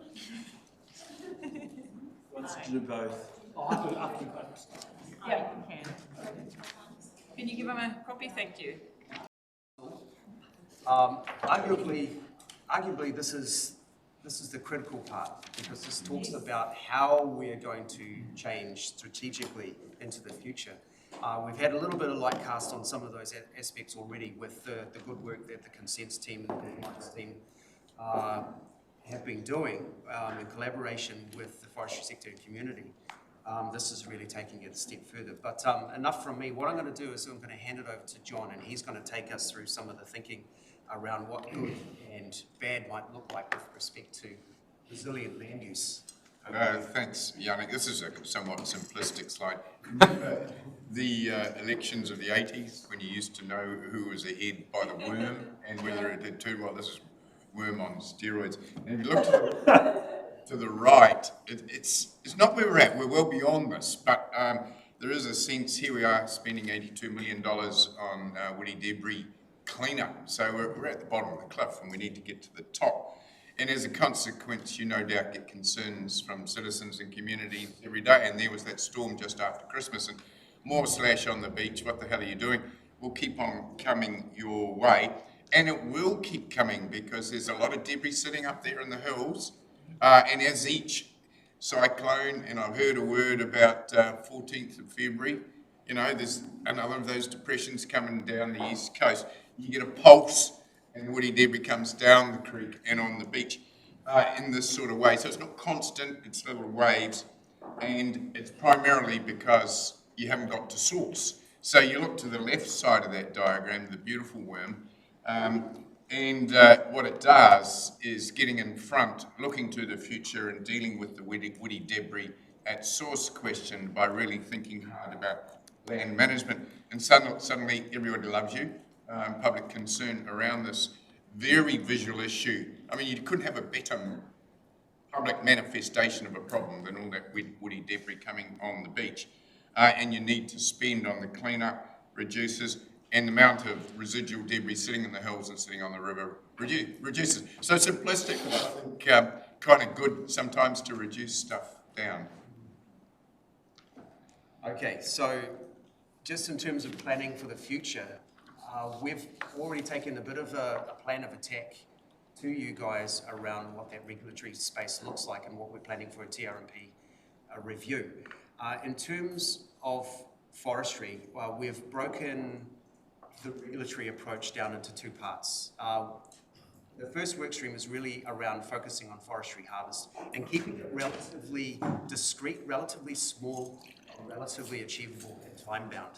So we've been working on that. What we're looking at really is around stricter controls on harvest practices. The focus is really around reducing erosion and sediment mobilization. We're looking to have clearer expectation on what is required, and importantly, incorporating the full well-beings and not just an economic lens to this, because the economic lens will give you a specific output or a particular kind of focus.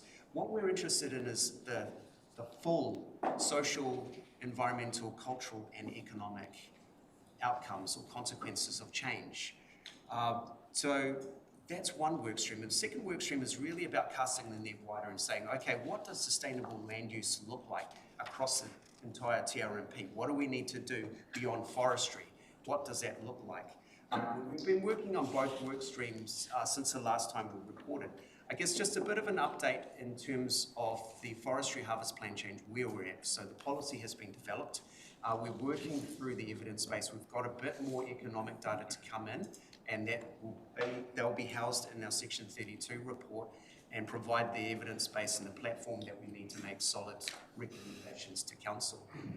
I guess the second key part really is around engagement. We recognise that there's a lot of interest in the regulatory space because there is an impact, there is an implication from the rules that we set. So we will be looking to engage fully with mana whenua. We will be looking to engage fully with the forestry sector and our communities as well as councillors. So that's coming up quite soon.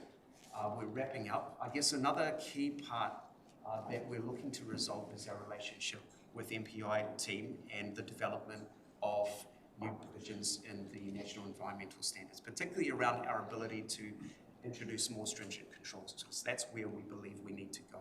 So there's a little bit of certainty to create before we go forwards, but that's imminent. That's over the next few weeks or so, and we'll be coming back to you guys with a bit of an update soon, I hope. In terms of the second work stream, really where it's at is around the review of our current land overlay framework. So we're going to overhaul that. We're going to pull the engine out. We're going to take a deep dive into what that looks like spatially, as John has mentioned and Kerry has mentioned previously. That spatial overlay is really important because you can identify the high-risk areas and you can provide for it accordingly.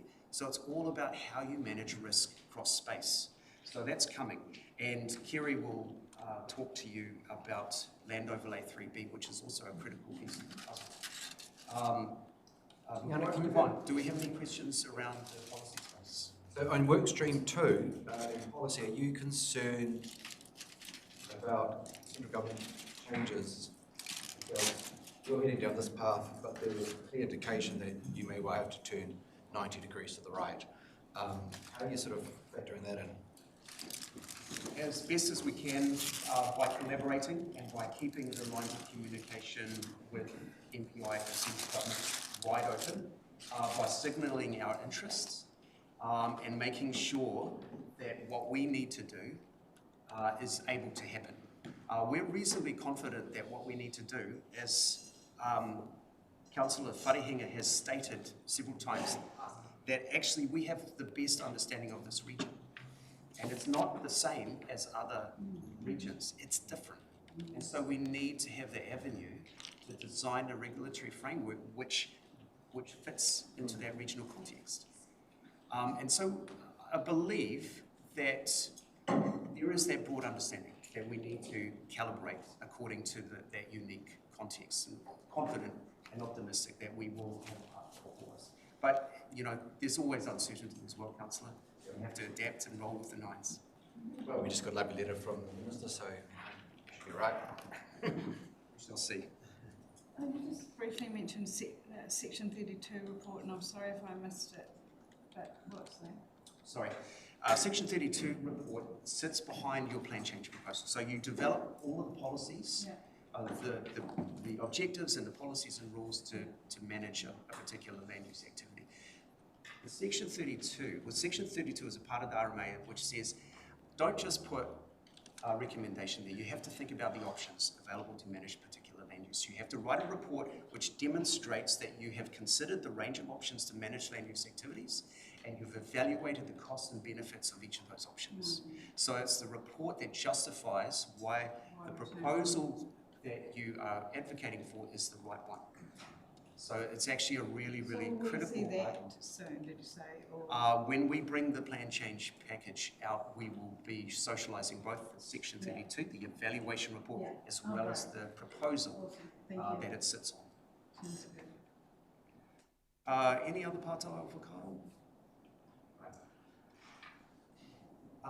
We've been having really good conversations with our communities in the freshwater space at a catchment level. And we believe that catchment is a really, really good scale for making change, because the region is really hard to do it as a whole. But a catchment you can achieve.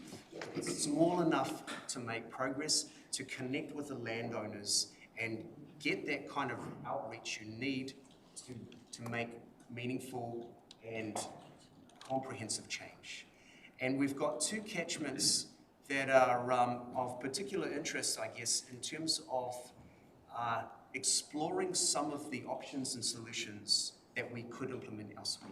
Tairāwhiti, we've been working with mana whenua as well as the Tairāwhiti Catchment Group on developing for want of a better word, a catchment master plan or a catchment implementation plan that looks at the catchment as a whole, the Tairāwhiti catchment, and asks the question, what should go where? And Land Overlay 3B is a really important part of that, to say, where's the highest eroding land for transition to permanent vegetation? How can we manage the erosion risk elsewhere? What does that look like? Where does stuff go? How much does that cost? Over what time frame? What are the benefits in terms of carbon sequestration? And what are the long-term benefits in terms of hydrology? Because if you start to cover your land again with trees, that changes the hydrology. If it changes the hydrology, well, then suddenly your sediment loading changes as well. Suddenly your flood loading changes because your flood peaks change. So we're looking at a catchment from a holistic perspective in the Tairāwhiti, and we've got massive mobilisation of interest there across that community. We are doing similar things in the Waimata catchment as well. We've engaged Tonkin and Taylor to develop a spatial model that looks at how to test the feasibility of different nature-based solutions, so wetland planting, riparian planting, other kinds of initiatives that can actually moderate the hydrology of the catchment and begin to arrest the erosion problem at the same time. So two discrete, small catchment areas being pilots for a wider regional transformation. So we've got really, really interesting projects underway this year, and we're really looking forward to bringing these projects back to you guys with a bit of an update as we go forwards. Just in terms of the Wainaki Transformation Program, obviously a part of the Tairāwhiti, massive area, critical asset for Gisborne District Council. You've heard about this before, but just very quickly, it's delivering a natural infrastructure to protect, filter and supply clean water to our region, water security, resilience and adaptation to climate change.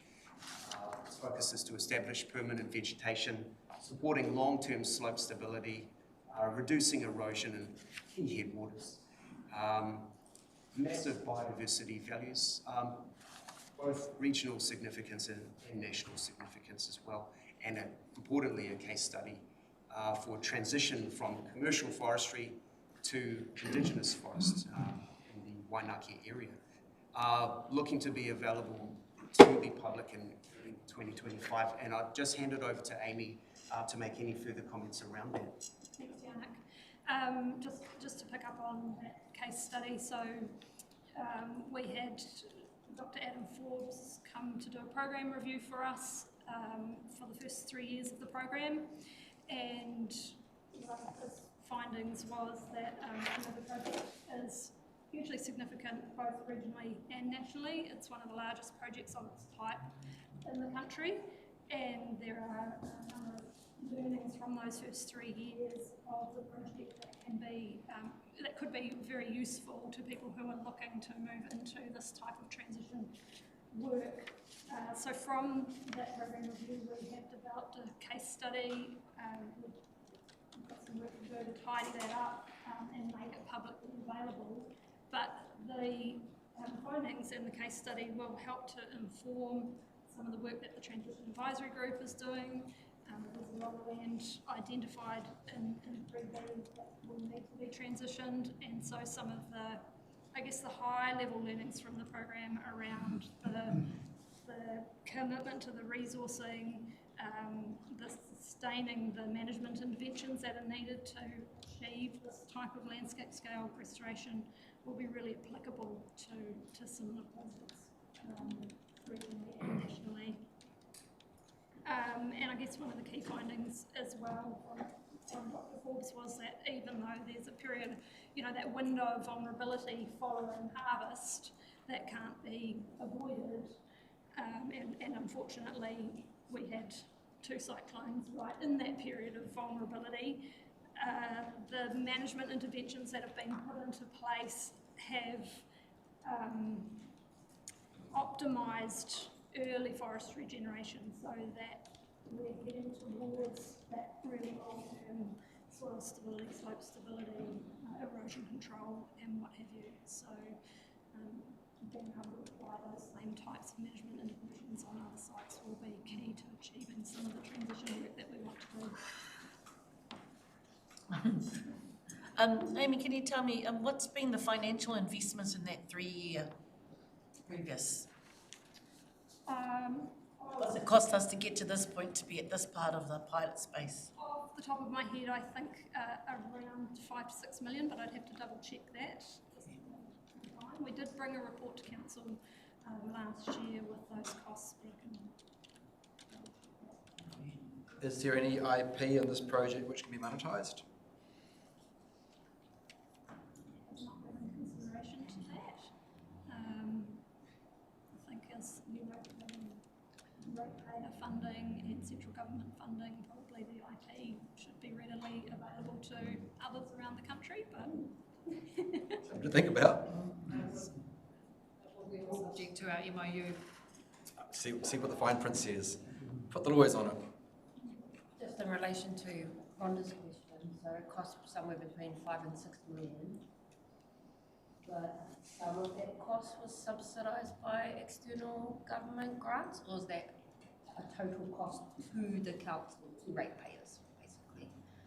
Or was there some? We've had a substantial level of external funding, both from central government and from philanthropic organisations. Sorry, if can I supplementary to that, what do we expect moving into this space to do the pilot will be costs in relation to that past 3 years? Do we expect the same amount of money to be required to deliver on early 2025 outcomes? For the catchment pilots or yes. for Wainaki specifically? I'm not sure what you mean by the pilot. Oh, sorry, no. If I go back to the work that, yes, Te Arai, and you think about all 3 of these, are they 5 to 6 million each, or is it individually? That would have to fall out of a business case, which we haven't developed for these 2 catchments yet.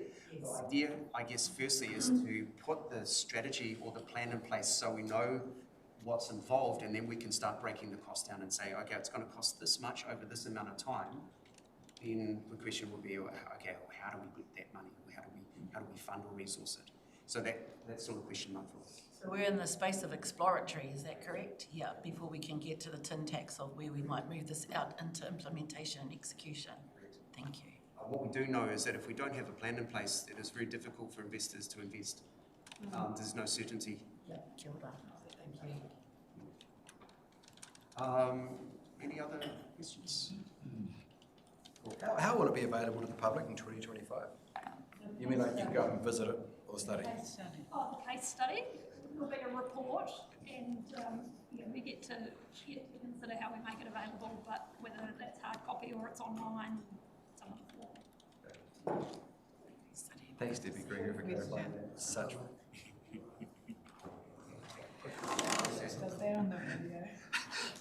What I might do now, councillors, is just hand it over to Kerry, and he can take us through what's been happening in the identification of land overlay 3B. Thanks, Yannick. And going through this, I hope it's going to answer some of the questions Councillor Foster and Ria and one or two things that Robinson's brought up as well. This morning, just before lunch, Afina mentioned we're using some modelling landslide susceptibility. Now, we've had that done region-wide. It's a model. No model's perfect. This one's is pretty good. But we do find some anomalies with it. But this has been carried out by Landcare Research, and we are actually finding it pretty good. So we're looking at areas that we would have permanent vegetation growing on them. So there's that modelling for what we would call slips in this region, landslides. And there's also, we've done a lot of research assessment, mostly Mike Martin and MPI, looking at all the gully systems in our region that are still active and we need to deal with going to the future. The picture we have here,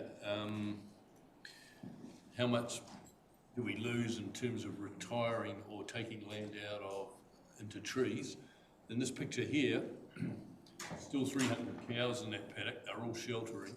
It's the vegetation we're after. We're still getting better productivity there as opposed to if we never planted it, because we still have erosion. We've controlled the erosion. That guy is at a very high level of primary production. He's got shade, shelter, and he can claim carbon on the trees that are there. So he's losing nothing.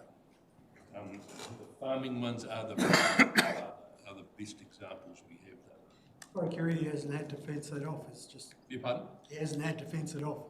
No, he's planted, pole planted and all that. And the other interesting thing about that, you raise an interesting point, where we've got scrub regenerating in there, that's just natural regeneration.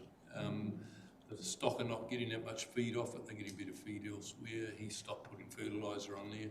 So that's the best of both worlds, and no one comes along and cuts that down every 25 years. That's a pretty ideal situation. So when we get into the landslide susceptibility, so this is the modelling we've done. The two pieces of the diagram we need to look at are in the top. We've got HH and MH. They're the two areas. So high levels of connectivity to waterways. So where a slip or the material carried in it can get to a waterway, we're seeing that as really critical. That's having a big effect on our water quality. And then we've got the MH one is slightly better land, but if it moves, it still gets to the waterway, whereas the HH is a high level of high chance of getting slips on that. So we're looking very closely at both of them. So the gold on the photos we've got coming up is where we have high levels of connectivity, so we'll get into the waterway, but medium levels of likelihood of slips, whereas the red, both of them are high. If we have a slip, he's likely to get to a waterway. And so we get this sort of effect. So this is with and without. So you can see in the without photo where we've got the red and the gold, there's very good vegetation cover in the very left-hand side. Farmland in the middle, we probably need some more here, but that gully in there is quite stable. In the forested area on the other side, there's some vegetation, but when that's harvested, we would anticipate retreating to the edge of where we have red and gold. What we are finding in a lot of areas is actually the trees in those areas aren't that high quality. We've had some erosion in there before, and the logging costs are high, so we're not actually losing too much in some of those areas. That block there is actually quite a good one where there may be some. But overall, that's the vegetation change we're looking at. It's predominantly waterways close to where we're getting erosion close to waterways. So that's an example of forest and farm. This one here is a gully assessment work that Mike Martin's been doing. So as you can see, the green in the right-hand photo is the area he's saying, well, actually we need that planted to maintain the gully. So the landowners planted that and a lot more. That's a very good example. That gully is now stable with a little bit of instability out to one side. But overall, that's a really good example of where we should be and where we are going forward. So when that comes to be scrutinised in terms of some sort of plan going forward, the work's already done there. We're getting the desired result. So that's going back to that first photo I had where the green, the red and the gold in there are where we require long-term vegetation, and we've got long-term vegetation in all those sites. And so once again, that property there has basically completed what we need if we go to some form of change. So we have some very good examples of farmland in our region where it's been done. Probably we still have a lot more, but we know how to do it on that. There's some good examples of how we can progress it. And that's just a close-up in there, and that's the photo I showed right at the start. The cattle are in the paddock on the right. So really good land use outcome there, but if we didn't have all the trees in the gullies and on the slips in there, we would still have some A forestry situation, so let's go back to Cyclone Bowler. You can see we've got a gully on the right-hand side. We've actually got deep-seated movement on the left. It's not actually getting picked up in the modelling, and we're having to go back and do that. So that's 1988, bare ground. That's a photo that James took last year out of the helicopter, and you can see where the gully is there. The trees that are in the gully, the green, are all that grew there. So that's the area we want when we go through this. That's the area we actually want in some form of permanent vegetation. At the moment, it's active, it's gullying, and it's producing very little.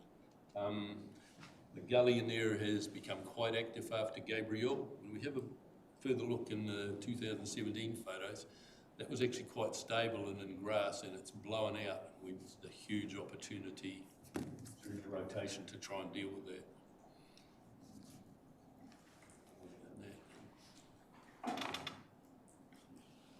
So that's the same spot in 2017, so they've road lined that. That's just prior to harvesting, and you can see the big green gap on the right hand side is where nothing grew, and that's the area we want in something permanent, and we need to persevere with a range of species other than radiata over time. And that never happened. When the forestry schemes came along, they were a one-off planting of Pinus radiata, and if there was losses in the gullies, we needed to revisit it.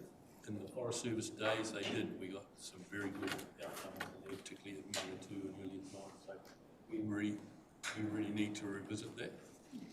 So there's the same in 2017. So the areas with the colours are what we hope to have in some form of permanent vegetation, and some exotic species may be the answer with indigenous coming through over time. A lot of our exotics are very fast growing. Some of them are copicing, so if we cut them down, they grow back the roots or radiata, which is problematic. So if we look at the colours, and that's the areas we would like to have revegetated in something permanent. So we're actually losing very little from there to there. There was very little growing on it at all. So, going, the other aspect to take into account there is, with that gully being active, the more erosion we get, the more we get of slips on the side of it. So we're improving everything if we have permanent vegetation in there, and we're significantly reducing the amount of sediment getting in. So that's just the gully aspect of that. So see the photo on the left? We're actually losing very little in terms of our productivity compared to the right, but if we establish long-term vegetation in the green areas, we're protecting the land all around it to everyone's advantage. Thanks, Kerry. That's a bit of an overview of Land Overlay 3B. I guess probably the missing link is a regional map that shows you the extent. But I think what are we talking about?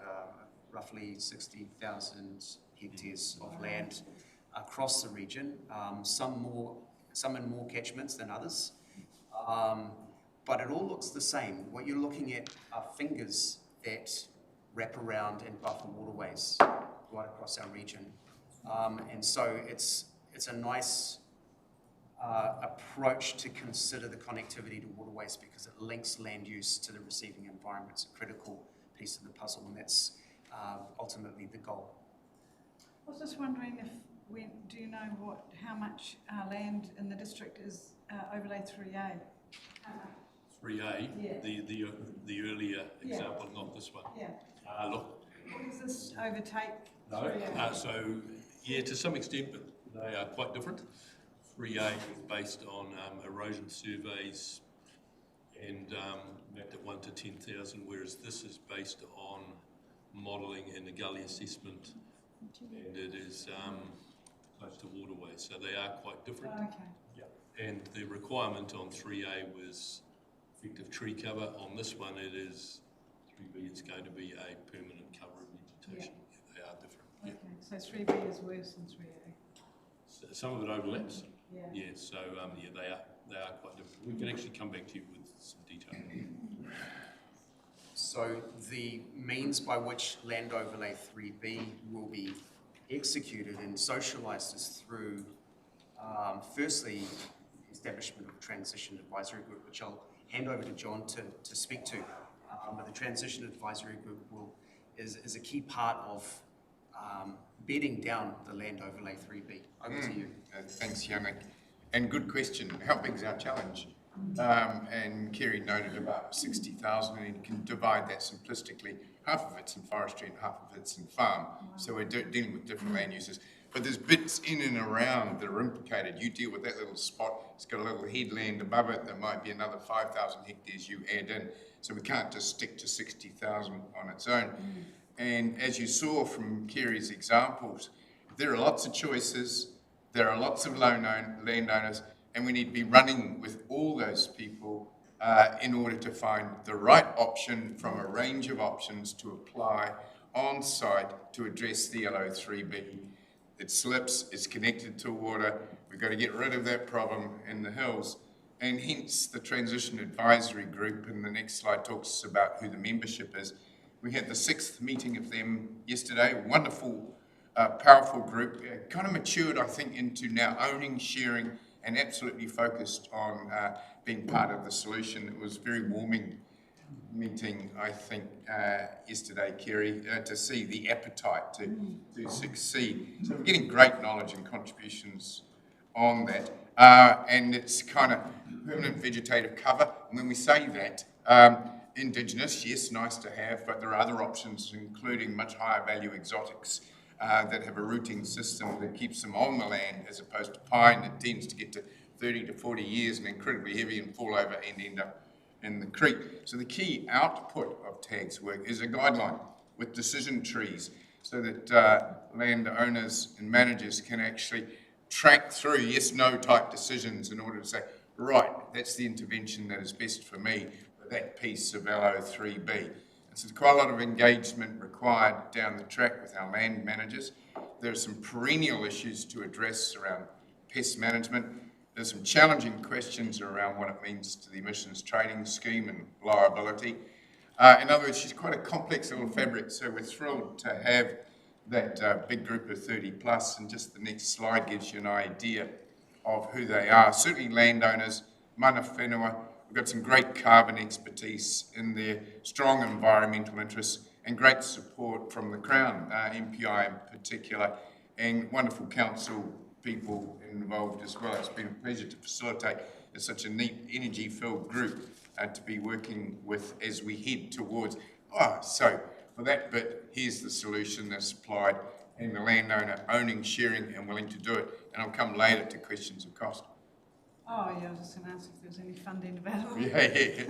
Yep. So where do we go now, Yannick? I'll just quickly, just off to the side, you know, a really important part of getting success is understanding whether you've succeeded or not, and being able to measure your progress over time.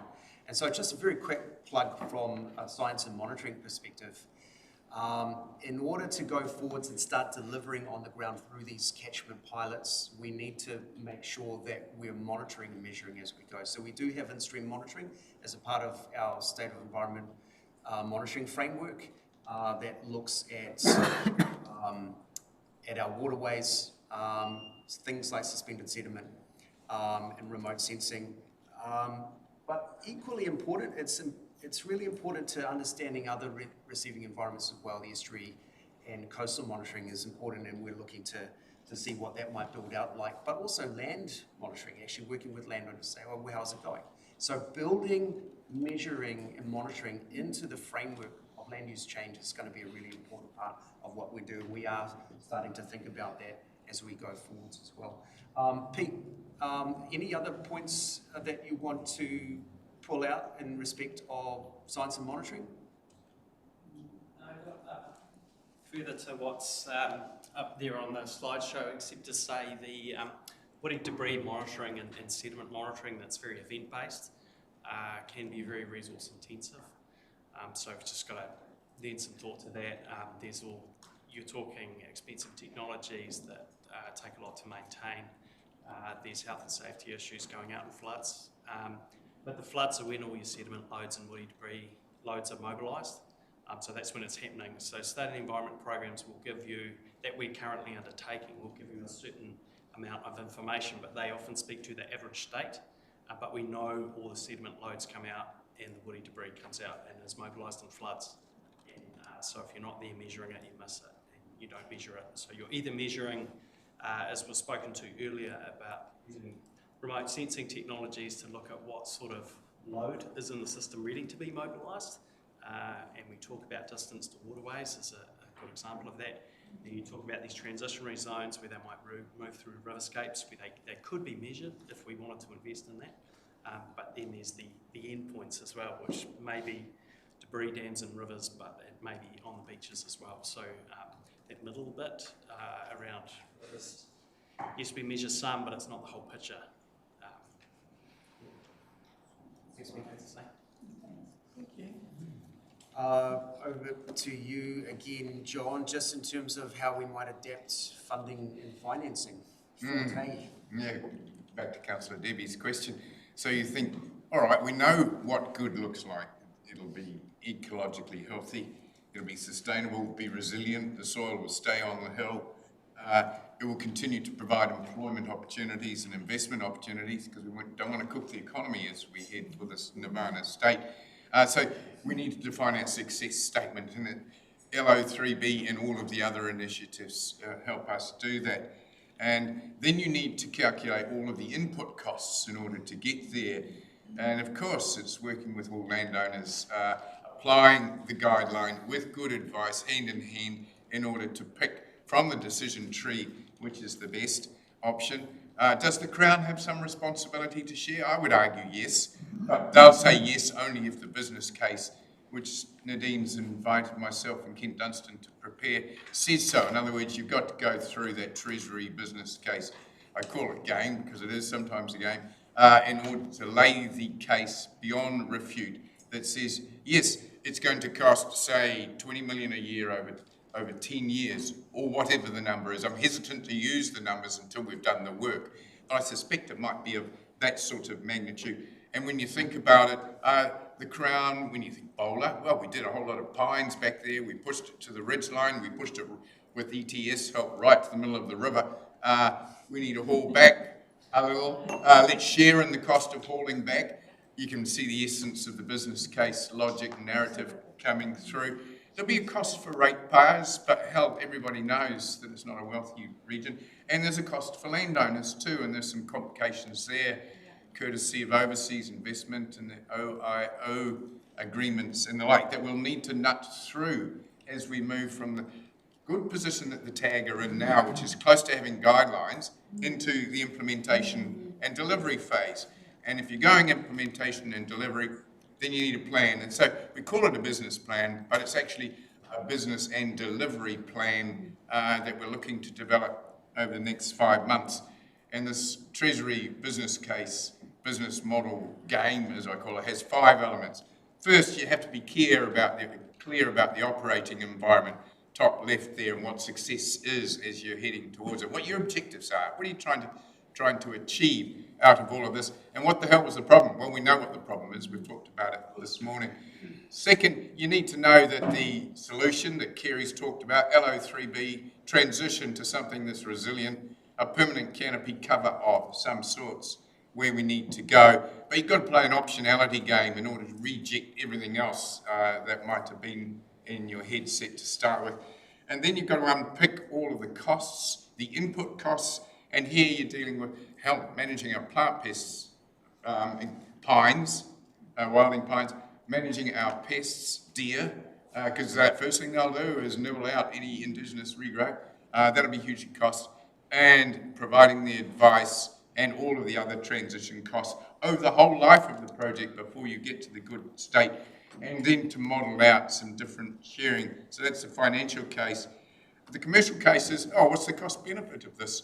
And with this current government and their signals, you need to very much be able to say, well, actually, there are investment opportunities here, there's sustainability brand opportunities that play to market, etc. In other words, it's value for money, and we've sorted out how the job's going to be done.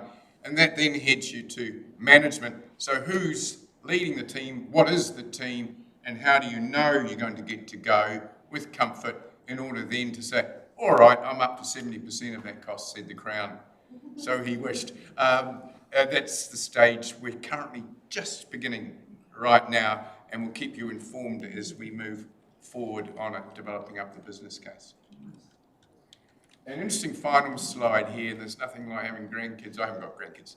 For Christmas and doing the jigsaw while it's raining in Tairāwhiti.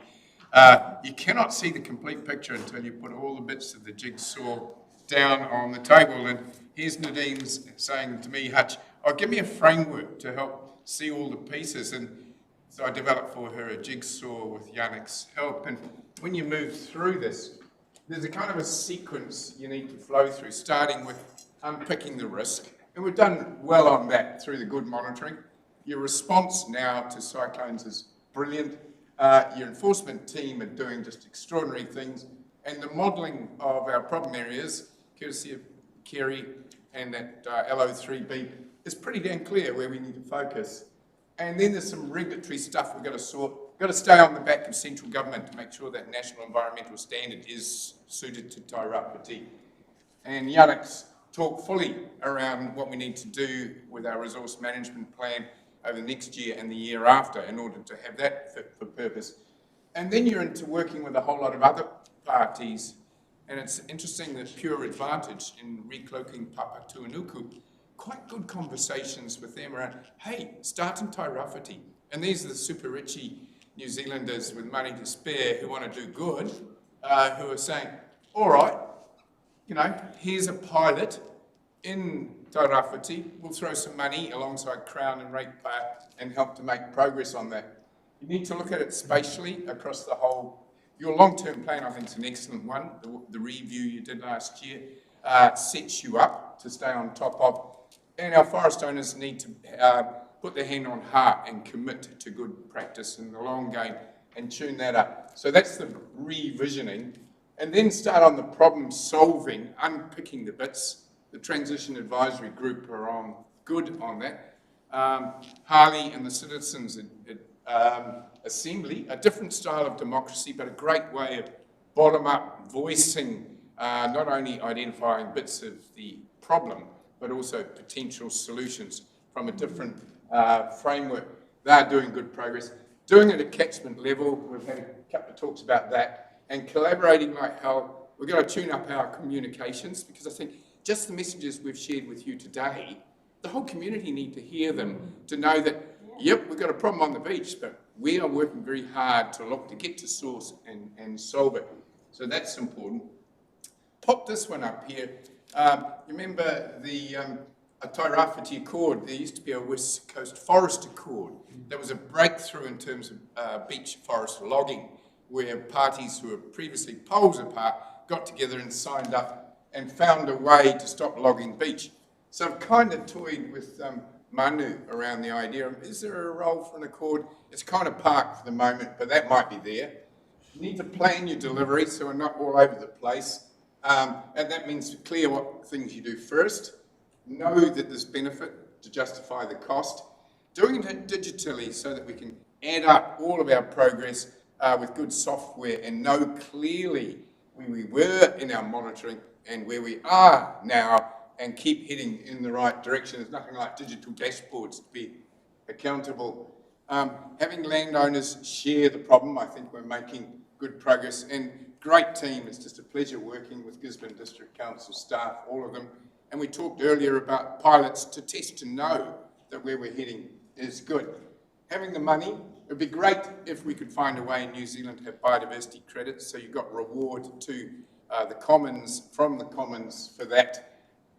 Co-investment in flood reduction, Joss's work, and a Crown co-investment in that at 64%, and there's another tranche just sitting to come your way on that. Let's tune the ETS, and Simon Upton, very clear on that. He says, you know, ETS in Pinus radiata is a get-out-of-jail card. We need to have it into permanent forest as our way of going forward. And, of course, to lay the business case to have the Crown help with our transition, our implementation is in there. And then deliver it. monitor the changes. There'll be a heap of investment required in plant and pest management, no question about it. I think farm and forest management plans will be a critical tool, and they may tie into the TRMP Phase 2 work moving forward, developed in partnership with landowners, and bloody good guidance out of the Transition Advisory Group as to how we get there. And you get the beautiful jigsaw, you can see what it all means. Thank you. And I mean, that's the final slide, I think, and it's great to be able to get that synoptic or that big overview, picture overview, because that's where we're heading. And you can see it's not just a jigsaw puzzle, as John pointed out, it's actually got direction. Yeah. And that's the picture for us as we've designed it to date. So looking forward to the conversations. We've got a lot of work ahead of us in 2025. This is the start. We'll be bringing, obviously, plenty of reports for your reading pleasure over the course of the next sort of 6 to 8 months, and working with you to resolve some of those thorny issues that we've been grappling with. It's fantastic if you look at that 28 actions, stuff happening and how they tie together. Some moving faster than others, some waiting for business cases or money, but it's moving, and that's fantastic. It's absolutely wonderful to see all the different parts from all different angles trying to attack the wicked problem. And I think we should be extremely proud of how far we have come since 2023 and what our teams have done and the collaboration with government. And if you think lots of the government relationships are quite fractious and tough, and I think we've really worked hard to keep those channels open. And big congratulations, Nadine, for you also pulling it all together. And it's not easy. So thank you, team. And thank you, Yannick, for bringing me today. John, thank you for your time as well. Kerry, you guys are awesome. Is this happening anywhere else in the country like this? I mean, we have a very specific issue.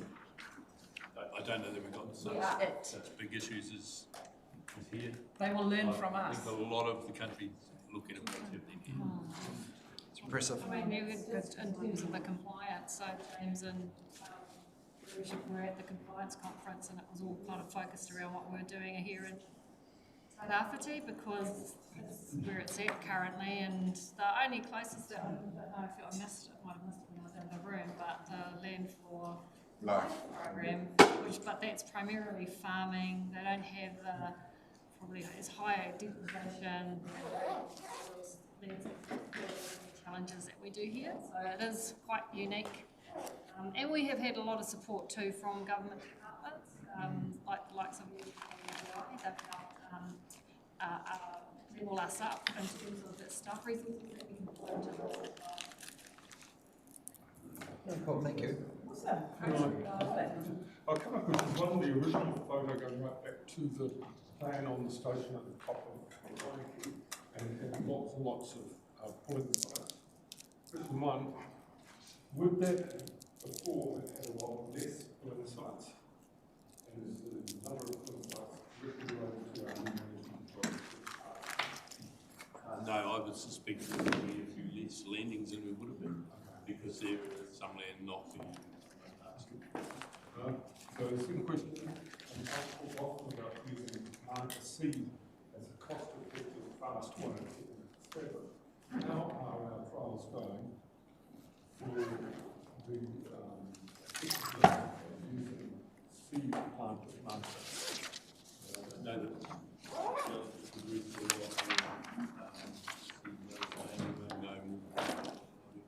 I know the likes of Sheldon Drummond and one or two others are certainly progressing there. And it's certainly consideration, like everything like that comes into the.